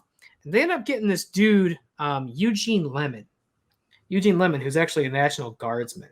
And they're like, there's something crazy down there. It's with claws and glowing eyes. You need to come with us. Can you see it? Can you come help us see what it is? Because we're scared. And we saw like a light in the sky. And he said, oh, yeah, sure. Eugene says, yeah, sure. I'll come down with you. You sure? And so they come down there. Eugene comes down there with them, and it's still there. This thing they saw was still, I don't know like how far they went and how far they came back, but it was chilling. And they saw it there, the Flatwoods Monster. And they shot. He shot Eugene. He shines a light in its face, and he sees it. And it's what you're seeing here with these lit up eyes reflecting and these claws. And here's what's fascinating about this one. Eugene talks to it. Eugene goes, and this was a detail that I thought needed so much more elaboration, and there really wasn't any. Eugene asks him why it's there, and it responds and tells him, in its own words, this is an attribution to the Flatwoods Monster. It says, my heart has always been at the Traveler's Motel. I don't know what that means. I don't know if that was a place near them. It's very David Lynch, kind of, this guy. And then it hissed. And then it came after them. And they all screamed. And Eugene screamed, and the kids screamed, and they ran away. They ran away from this thing. You saw the picture. The kids are screaming. And it smells so bad. You see the guy holding his nose. It smells so bad. He's like, Jesus Christ, this bitch stinks. This might smell worse than the grass man. This is the only incident of this. In some fucking buzzkills come along, and they're like, well, they saw the light in the sky was an asteroid, and they got scared because they saw an owl. They shine a light in the owl's face, and its eyes reflected, and the glowed red, blah, blah, blah. I'm sorry. How many owls have you talked to that tell you that they're there to go to the Traveler's Motel? Now, let me ask. Did they ever go to the Traveler's Motel? That's a great question. I'm going to Google right now. I'm not going to screen share it. Well, I will screen share it because I can. Let's see what happens when I look up the Traveler's Motel. You see this right now? You see this? See my screen? No, you don't, because I have to hit the button. Welcome to Reely Drunk. But maybe this is where you need like a sober producer. Traveler's Motel. I gotta be honest. I've got a question from a viewer. How is that possible? Oh, no. How's that possible? This is coming from Paige Farrow. Wow. Not really cryptoid related, but she does have a question. All right, shoot. It could be cryptoid. Let me have it. In a fight, Gary Coleman or Pee Wee Herman? Pee Wee Herman, 100%. Gary Coleman's a fucking corpse. And a little one at that. That was our only question. Do you have anything else to add? I agree. Pee-wee, didn't he have little strange creatures in Pee-wee's Playhouse?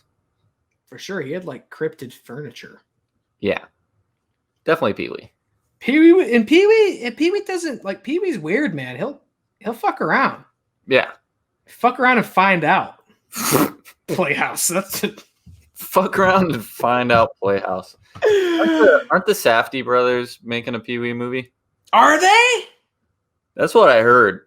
I love getting news from you. You look like this. This is like, okay, what was that story? What was that movie story where people were, they're like Robert Pattinson Batman. They're like, he's so hard to work with. They're making no more movies with him. And our source's name was like Devil or something. This is like who they were talking to when they got that story. Like what this story is from Seaman Demon 69. Yeah, you are. On Activision, Tug and Pud.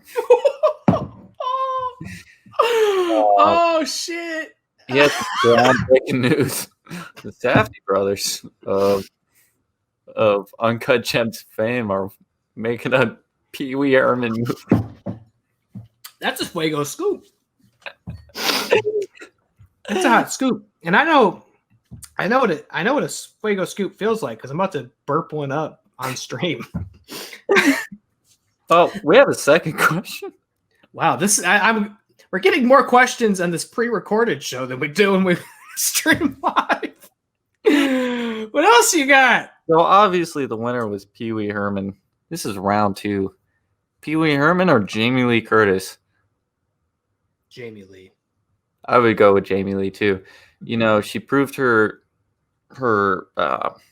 cojones in Halloween 2018. I think she would take a shotgun and blow the fuck out of Pee-wee. Well, I hope it wouldn't come to that. I hope it's not a death match, but I do think in some combat she would win. Yeah, she's a hard ass. Holy shit. Dude, this mug, I somehow like selectively Apparently Matt debunked my Pee-wee news. Apparently Safdie brothers are not, but You look so good.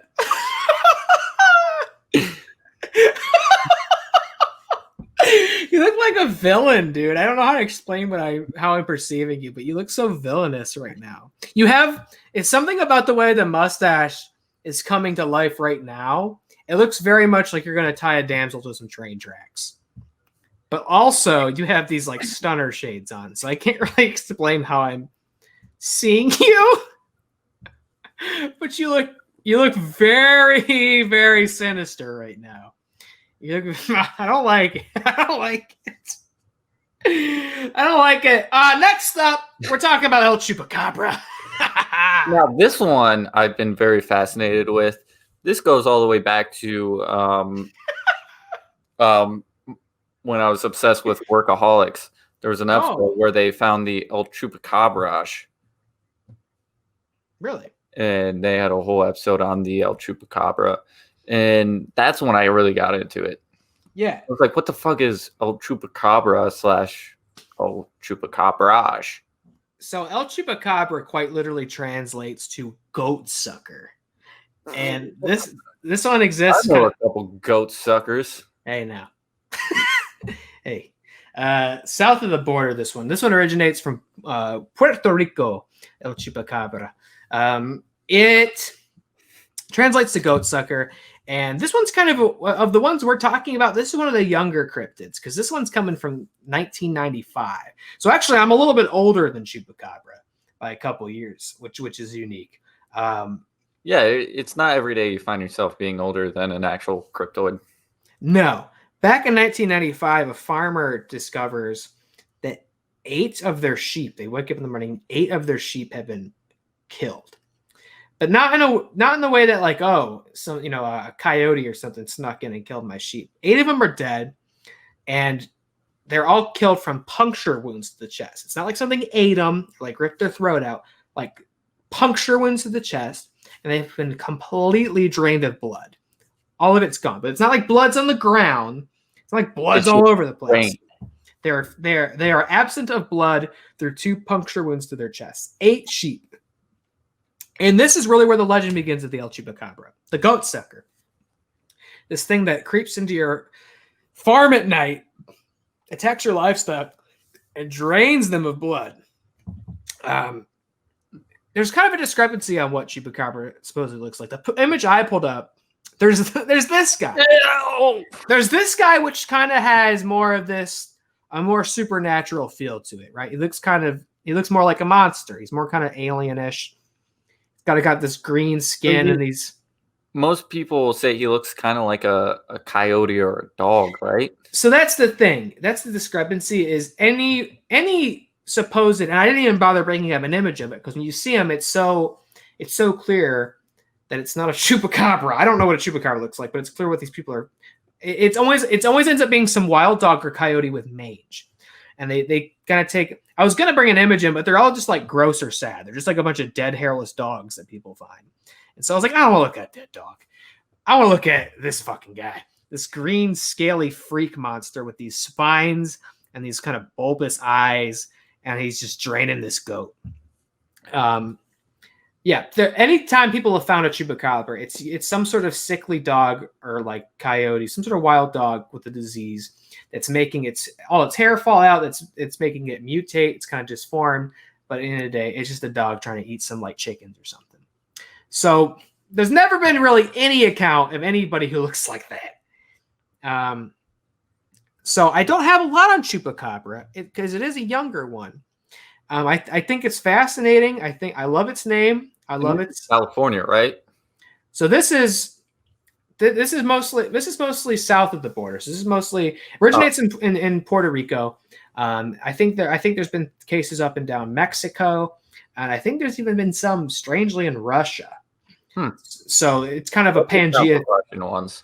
Kind of a Pangea thing where like all the chupacabras used to hang out in one part of the world, and then the continental drift, the chupacabras got split up, and someone went to Russia. So I don't have a lot on chupacabra, but this is also kind of one of the early cryptids I got fascinated with. I think it is kind of infamous. Everybody's heard the phrase chupacabra before. I feel, Yeah. I think chupacabra gets played up for laughs more than most of these, which I think is a shame. Which is weird because it literally drains blood out of his victim. Right? I wouldn't be fucking around with it. I wouldn't be laughing or mocking. Again, kind of a Mothman thing where it's like, I don't know if it was this guy. I don't know if he looked like this, but something strange is going on there, right? Like this like vampiric thing is coming in and draining.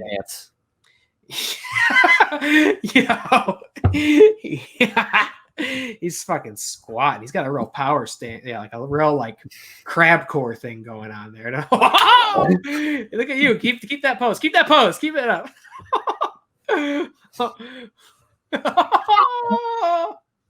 Look at him. What's the difference? You can't tell. I can't tell. I might be a little chupacabra. You might be. You might be a fucking goat sucker, dude. I don't know. I never seen how you treat a goat before, so I never had to be around a goat, so I don't know. I don't know how I'll react around a goat. Hard to say. I think there's some credibility. I'm sorry if you had to see that if you're watching. I think there's some credibility in the chupacabra. I don't know if he looks like that little hellspawn. I will say if you're listening to this, you might as well just jump over to the video. This does really lend itself to the like. I think really scared and thinks we can get away with the audio only. This really does kind of lend itself to. You can kind of hear us progressively get drunker. But it's definitely a visual medium. This one certainly is. Yeah, it's a better show visually, but fuck it. Fuck it. Hey, speaking of visuals, I got a great one for you right here. Oh yeah. Let's talk about my man, the Jersey Devil. Look at this thing. I'm really excited about. I love that image. Look at this guy. I've been seeing this image all day. You've been seeing him all day. I can't wait to learn more about him. If you're listening, it's a supposed image of the Jersey Devil, just floating gracefully, if you will. Oh, so I don't see this as very graceful. I see this as like an action shot. There's kind of this motion blur. I think of it as like somebody found Jersey Devil and they're like, hey! And he's like, oh shit! And he like takes off real fast. I think that's graceful because I don't see him like teetering or, diving. I just see him gracefully shooting up into the skyline like that. I think of him as like Jersey Devil, given his name, you would think he's very chaotic. I think he's a graceful creature. The Jersey Devil. I'm gonna hard disagree with you on his right here. So if I was saying Loveland Frog is like a good guy, if there was ever a villain, it's the Jersey Devil. This motherfucker is the villain. Jersey Devil is a real son of a bitch. And I love the idea of somebody finding. Would you call Mothman like neutral chaos? Mothman's but he's chaotic. Mothman's like imperceivable. I think his story and his motivations like are so his own. It's kind of like a Cthulhu thing of like, if you even try, it'd be like trying to teach calculus to your dog. You know what I'm saying? Like, if you even tried to see the 3D chess Mothman's playing, your fucking head would explode. But Jersey Devil, he's chaotic chaos. Yeah, let me tell you, because I think Jersey Devil of any of these guys for sure has the best backstory. He's got the wildest lore. And he's got a crazy like lore around him. I mean, even Coheed and Cambria made a song about him. Oh, did they? I didn't know that. Yeah. Jersey Devil's wild. And there's been films made about it. One called I think it's literally called Jersey Devil. Give me 1 second. It might be like the Devil of New Jersey, but it's about the Jersey Devil. Jersey Devil's and I don't for the audio listeners what he looks like. Because I pulled it up, but I don't think we really said what he looks like. He's kind of like a goat. He's very much like a goat, but he's got these big. Devil in New Jersey is the Coheed and Cambria song, but it's about the Jersey Devil. I could definitely see them. It lends itself to like a big fantasy prog metal like narrative because I probably have the most notes on him because it really is a story on this guy. He's like this goat with these big bat wings and a tail, and he's flying off in the picture we've seen. And Jersey Devil, there's also not been really any recorded sightings of him, so he's kind of unique versus the other ones. Jersey Devil goes all the way back to the 1700s, and it really originates with this particular the Leeds family. 1735, this figure in the mythology named Mother Leeds gives birth to what is her 13th child. And she is very unenthusiastic about having 13 kids. I mean, after 2. I feel like 13's a lot even then. Back then we were still worried of like, hey, we got to keep like our species going. Like now there's 7 billion of us. If you have 13 kids right now, you're a total asshole. We're different worried about our species. Yeah. If you have 13 kids right now, you're like some creepy. 13. That's some like Duggar shit. I don't come down with that. 1735, she's really not happy about having 13 kids. Gotta be said, Mother Leeds loves to fuck, obviously. Really likes to get nasty, and I don't have any problems with that. Father Leeds probably should have gotten better at his pull-out game, is all I'm saying.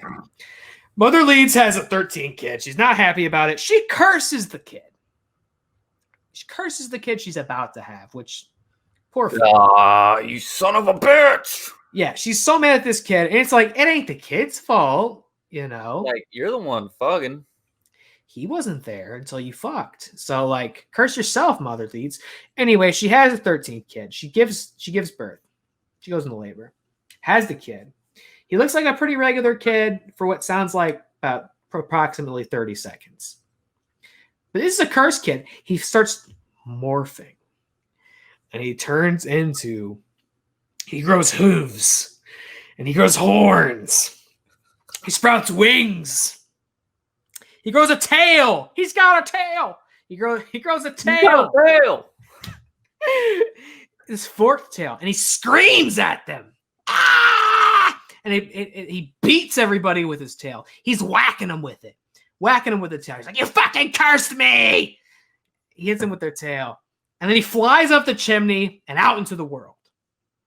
The Jersey Devil has just been born. Now, here's what's fascinating about the Jersey Devil legend, beyond what I just told you, because I think that's the craziest thing I've told you of any of this shit tonight. Of a real like puritanical backstory that involves Benjamin Franklin. So Benjamin Franklin back in the day. How do you get tied up in this? Benjamin Franklin has a lot to do with this. He might be to blame. And I'll tell you how. Benjamin Franklin, more commonly known as one of our founding fathers. He's also maybe the founding father of the Jersey Devil, because this asshole back in the day, he's printing these almanacs. He's making these almanacs, and this is colonial America, really figuring out what we're gonna do here. Industry is really coming together for the first time. We're still under British rule, I believe. This is pre-Constitution. So Benjamin Franklin's just kind of like some fuckhead. But he's printing almanacs, and his rival publisher is a man named Daniel Leeds. Daniel Leeds. He prints, so he's kind of his only competitor in the almanac market. And we don't really talk about almanacs anymore. It's a long time ago. Daniel Leeds, because like we don't really have any historic record of who Mother Leeds is. Like we call her Mother Leeds. Like she doesn't really have a first name. Yeah, it's kind of like a Paul Bunyan type thing, like this American mythology figure. Daniel Leeds is a real person we know. His wife had 9 children. Not a lot of kids. Not quite 13, but she had 9 that we know of. And he was one of these Quakers. I don't know much about Quakers other than they made oatmeal. And some damn good oatmeal.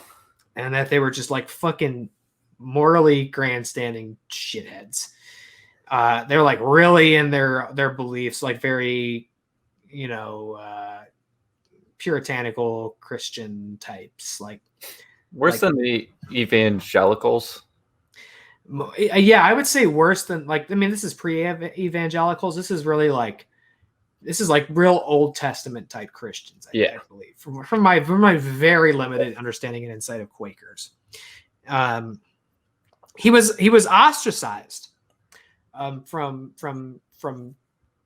society because he was printing astrological I'm a little drunk. Astrological charts in his almanacs, these star charts. And people would say that was witchcraft. It was very against the Quaker belief system and society that he was a part of. He was ostracized and he became an outcast. Daniel Leeds basically rolls with the punches. They say you can't hang out with us Quakers anymore. You gotta go be a fucking weirdo, hang out with your wife and your 9 kids. He says, you don't like my almanacs with star charts in them? Well, I'm gonna make even more then. How do you like that? And he starts doubling down and getting like especially fascinated in paganism and like Wiccan ideologies and like forest magic and all these things that like really upset the Quakers. He's like, you don't like that I was talking about that? Well, now I love that shit. How do you feel about that? So Daniel Leeds becomes like this weirdo, like recluse out in the woods with his family. And Benjamin Franklin's such an asshole that he mockingly published in his almanac a star chart that he said predicted the death of Daniel Leeds' son, Titan Leeds. Pretty cool name, first of all. Titan Leeds. That dude's pretty sick. Benjamin Franklin is the name Titan Leeds. Benjamin Franklin is essentially shit posting in his almanac, printing star charts. The thing that made Daniel Leeds be removed from society. Benjamin Franklin's like, I'm gonna print one now. Fuck you. He's such an asshole. It's like talking shit about like e-girls and e-boys, and then the person that talks shit about them just ends up becoming an e-girl or e-boy. Yeah, he was such an asshole that Titan Leeds was like, I'm still alive, by the way. This guy's like falsely reporting my death in his almanac. Benjamin Franklin publishes another one where he's like, wow, we just found out that ghosts are real because Titan Leeds is printing in an almanac despite being dead. Like, so Benjamin Franklin is tormenting this family. He's targeting them personally.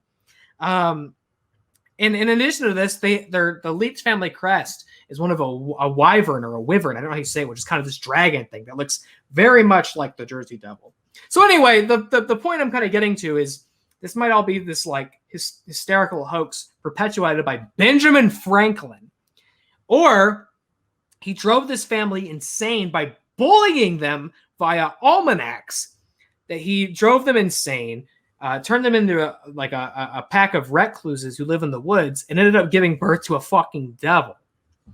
Because there's been sightings of the Jersey Devil beyond this one that flew up their chimney and went out into the woods. The Jersey Devil's got a real who's who. He's got a lot of celebrities in his mythology.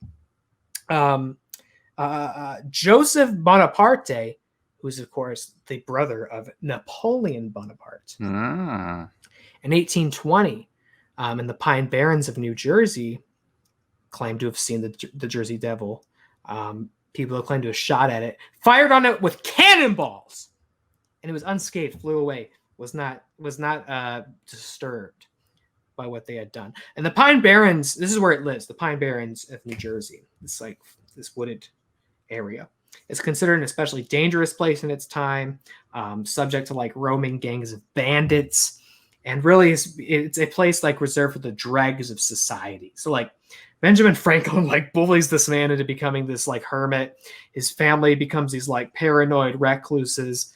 They give birth to a devil, and now it's like this cursed, tainted land where like drug addicts and bandits and criminals go like hide out in. And there's like, and some theorize that they came up with this tale of the Jersey Devil to scare outsiders because they didn't want people to come bother them because they were like they're the dregs of society. They just want to be left alone. So they came up with this devil thing.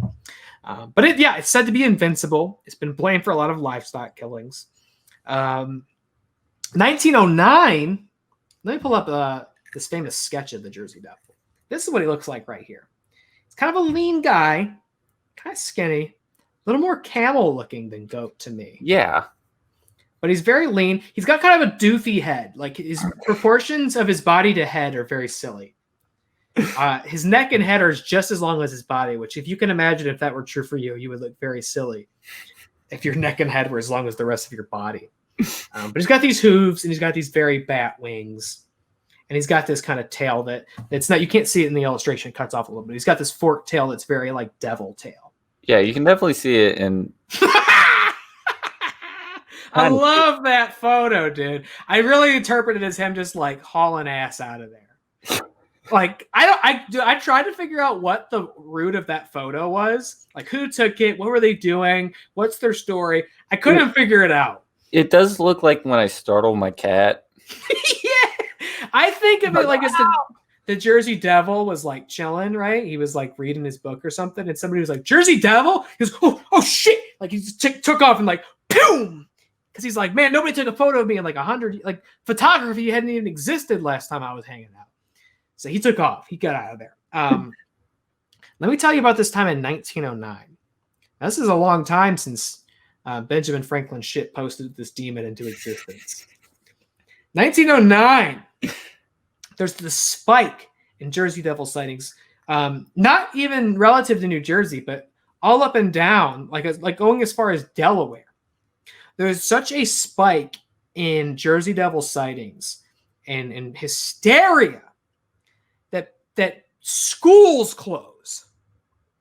People stay home from work. What we experienced earlier this year with fucking COVID, 1909, they experienced it with the Jersey Devil, where people were so worked up, so scared. It was so conceivable that you would be killed by the Jersey Devil that people started keeping their kids home from school and stopped going to work in 1909 across state lines because they were so afraid this freaky little bastard was going to come in. And there's really no solid account of him being mean to anybody, but he's got such an occult background. Like I read this and I'm like, when is Robert Eggers making this film? Right? That makes sense. I mean, you can't help but think that maybe this had part in inspiring The Witch. His movie The Witch, where you just take out the Jersey Devil and replace it with The Witch. It's a little cleaner, a little simpler. Oh, he's got Black Phillip, who's a goat. Right? You know? So this is kind of I love the Jersey Devil. And there's been multiple bounties posted for its capture through the years. People really want to get this guy. There was a hoax for a while where a guy like posted bat wings onto a kangaroo and said it was the Jersey Devil. Like a zoo wanted people to capture it so they could house it in their zoo and people could come see it. Nobody's got him. And there's not a lot of photographic or video evidence of the Jersey Devil through the years. So he's really good at hiding. He's really good at it. I like the Jersey Devil a lot. I think he's on my he's right here. Here he is. He's right here on my shirt. You see him? Yep. I like the Jersey Devil. Kind of creeping up a little bit. He's hanging out next to this sort of gremlin guy. He's got a magic wand, I'm noticing. You see that? This isn't a frog by any means, but he's got kind of a thing floating over his head. Interesting. And then there's a Bigfoot. This shirt rules, man. Yeah, that's a pretty dope shirt. Oh! Can you see it? Who's that? It's a little Loveland frog. Here he is. That's a Loveland frog? Here he Where'd he go? Here he is. Wait, where'd he go? There's so many cryptids on my shirt. Here he is, right here. Can you see him? Oh, fuck. Here he is, right? This is a Loveland frog for sure. Oh, yeah. That's. You see his wand? He does have a wand. I love this shirt, dude. Trevor Henderson. I think he's like Slimy Swampy Ghost or something like that across Instagram and Twitter. Check it. He makes amazing horror art and these kinds of things. Love him. Love this shirt. I haven't worn it till tonight. I saved it for this occasion. I'll be wearing it all the goddamn time now. Yeah. Jersey Devil's good. He's definitely a little sinister. And last but not least, this one I don't have a lot of concrete info on, but I wanted to bring it up because it's a real like modern one that I'm seeing pick up a lot of traction in the last couple of years. And it's not like all these ones are more specific. It's like Mothman, Bigfoot, the Jersey Devil. It's like these very particular, like this guy thing, like Loveland Frog. This guy, crawlers. Ooh. And you see that, and it's very fucking scary looking. Crawlers, which are more of a concept in the singular being. Crawlers are this thing I've noticed people talking about these last couple of years because I keep in touch with these communities, as you could.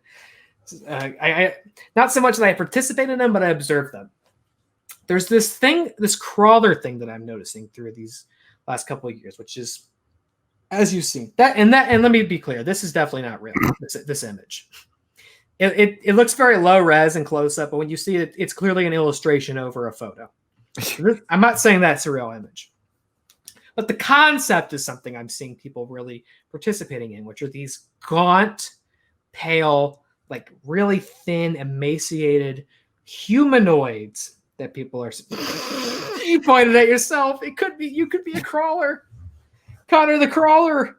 They're kind of these woodland creatures that kind of wander into human civilization and society. There's a whole subreddit dedicated to people who've seen these. I think it's called like crawler sightings. But they're these, they call them crawlers. There's this thing called the rake, which is an old creepypasta, like a classic old creepypasta that I feel like maybe informs kind of this hopeful delusion of these crawlers, which these humanoid things that live in the night and creep up on you and are scary, and no one's really sure what they want. Yeah, because I mean, if this is complicit in what people are seeing, this is very creepy. This is the scariest one, maybe. Yeah. Their motivations aren't clear what they want. They just keep freaking people out. They just crawl around at night. But people are sounding off every day saying they're seeing shit like this. So I'm like, what's going on out there? And people are seeing these crawlers excited all over the world. Oh my God. Now, I've told you I didn't have a lot of videos. I have 2 videos in the context of crawlers. So why don't we check out our crawlers? Let me pull it up here. One of them is very similar to what I showed you just now. Oh no, that's a Bigfoot. Yeah, I got to switch over to the next video. One of them's like what I just showed you, and one of them's very, very unique. Okay, so I'm gonna pause it real quick. So this video is called "Sewer Creature Spotted," uploaded by United Utilities. It's a very like professional name on YouTube for what this video is. United Utilities, Sewer Creature Spotted. I don't know what this is, but this is very fascinating. I'll be interested to hear what you have to say about it. You see it already. You see it already. Holy shit. It almost doesn't do it justice because it's kind of small on our screen when I do it this way. Let me rewind. Tell me, if I full screen this, does it get bigger on your side? Yeah. At all? Okay. So I can't see you, but I'm going to play this and we'll talk about it. Tell me if you see this already creeping around the corner here. See those eyes? Oh. You see that? So there's kind of this RoboCam in the sewer system. I think it's maybe in the UK. Ooh, it's creeping around the corner. It's taking a look. Ooh, you seeing this? What's that? It's kind of looking around the corner. Ooh, what's that? It's checking out the camera. Oh, shit. It just darted off. It's gone. You see that shit, man? What do you think about that? You're stunned. Look, because there's only two explanations. There's only two explanations in this. That's a hoax or that's a crawler. There's no. You want me to sound off? You want to give a. That's a crawler. It's a crawl. Like, there's no like, oh, maybe it's a bird. That ain't a bird. That's maybe catacombs. Maybe it's a weird dog. No, it's not. No. You see the limbs. That's creepy as fuck. I have chills. Yeah, I mean, half naked. I have legitimate chills. You've had a lot of hot whiskey, so yeah, you getting chills is something. Yeah.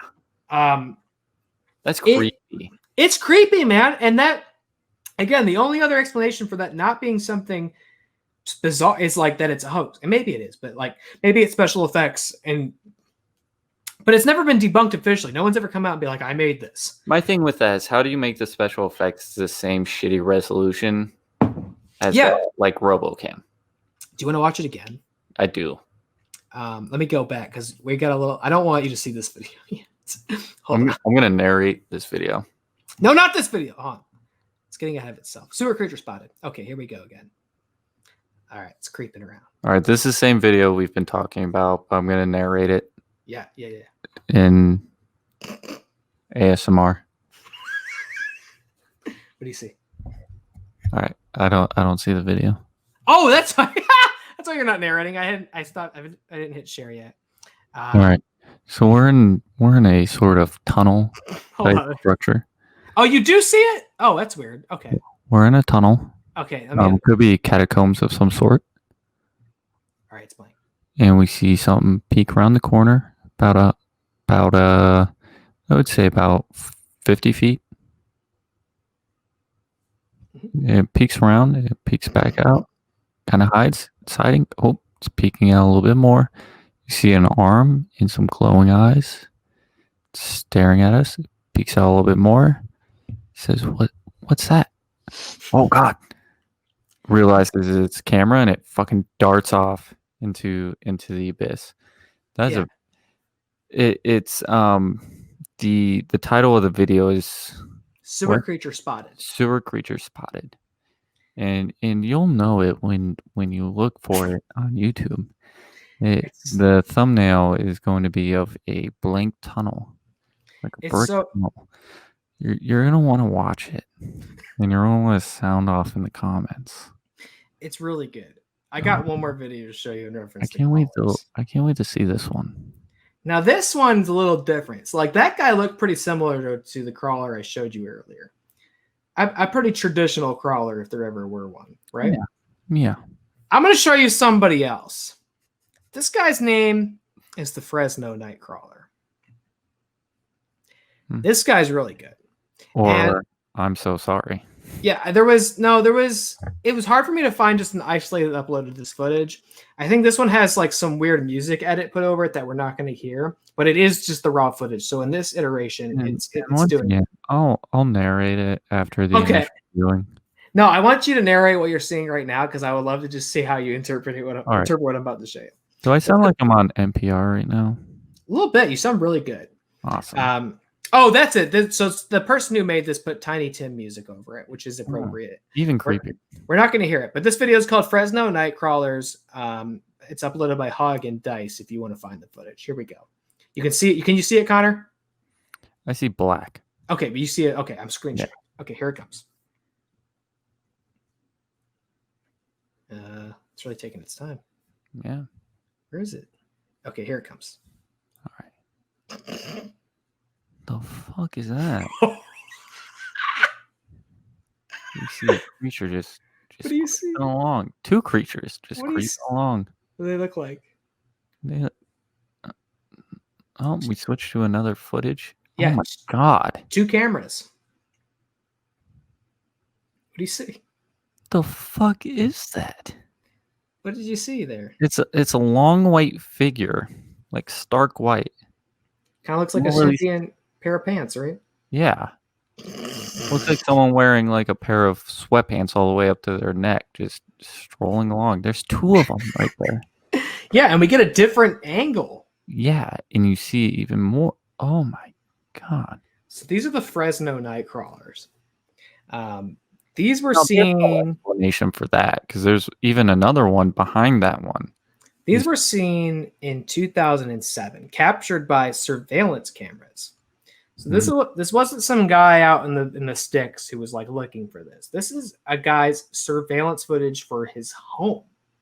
There's no explanation for this. In the middle of the night. Hoodie. Imagine waking up, checking the hard drives of your surveillance cameras. They're like, oh, I'd move. I'd pack up and move.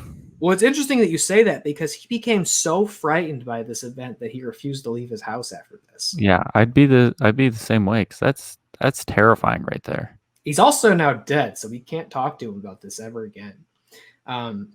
This footage went kind of viral in 2007 of these Fresno Nightcrawlers who there's really no other. They don't look like what we were talking about earlier, because they're even weirder. They're like these sentient walking pairs of pale white pants with like a head. It's like a head. Think of like your body, then no neck, no torso, no arms, just head, then legs, but like really long legs, like real stilty. Because like that can't be a guy, right? Like how would you fake that? Again, unless you had a real special effects wizard in the mix. This guy recorded this on his surveillance cameras. There have been multiple attempts to debunk this, and no one's been able to figure out if it was a hoax, how it was done. It was kind of famously featured on the Fact or Faked TV show, where they made a couple attempts to debunk this. They couldn't do it. They had attempted recreations, but they couldn't come up with anything that looked like that. It just wasn't. It wasn't the same. So, for all intents and purposes, at this point in time, no one's been able to properly debunk whatever that is. The Fresno Nightcrawlers. I don't see how you would. Couple long-legged boys, just out for a night stroll, you know, and they're super. So that's I had to include that in the phenomenon of crawlers, which seems to be a developing story. These freakish, ghoulish things that live out in the woods. These thin, pale, weird humanoids that come out and torment people. There's more videos of crawlers out there. I actually recommend going and checking out some more if you want. But I had to include those because those seem to be a real contemporary new cryptid that people are getting really wrapped up. I haven't heard about crawlers, so that is definitely very interesting. Yeah, definitely the stuff that definitely creeped me out the most tonight. Now, lastly, I want to tell you about a friend of mine. His name's the Goofus Bird. I did not know about the Goofus Bird until I was doing further research on these cryptids that I had known about. I came across the Goofus Bird. There's no photos of him. There's no videos of the Goofus Bird.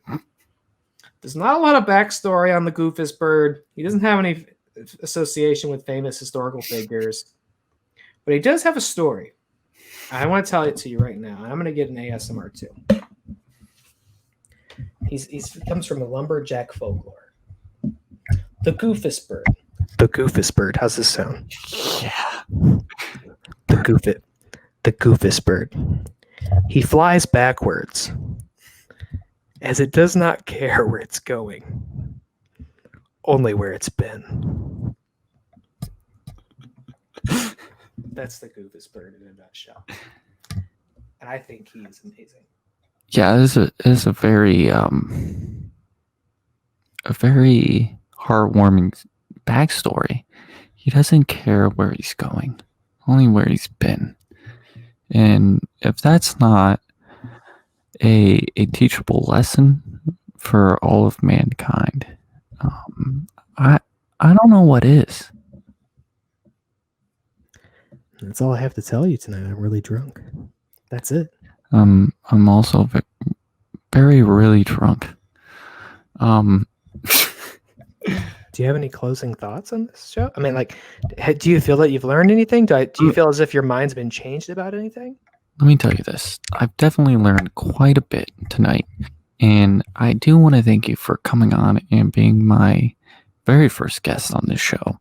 It's my pleasure. I hope you had fun. And I hope you have solace in knowing that you have definitely taught me something. And it's a topic I'll definitely be learning more about in the later years of my life. I can't thank you enough. I've really learned something. I'm very drunk.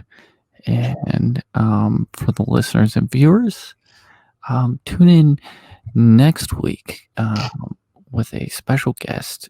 More information will be released as the show gets closer. Thank you for tuning in to Really Drunk. I've been Connor is Drunk. I've been Goofus Bird. Good night. Goof luck.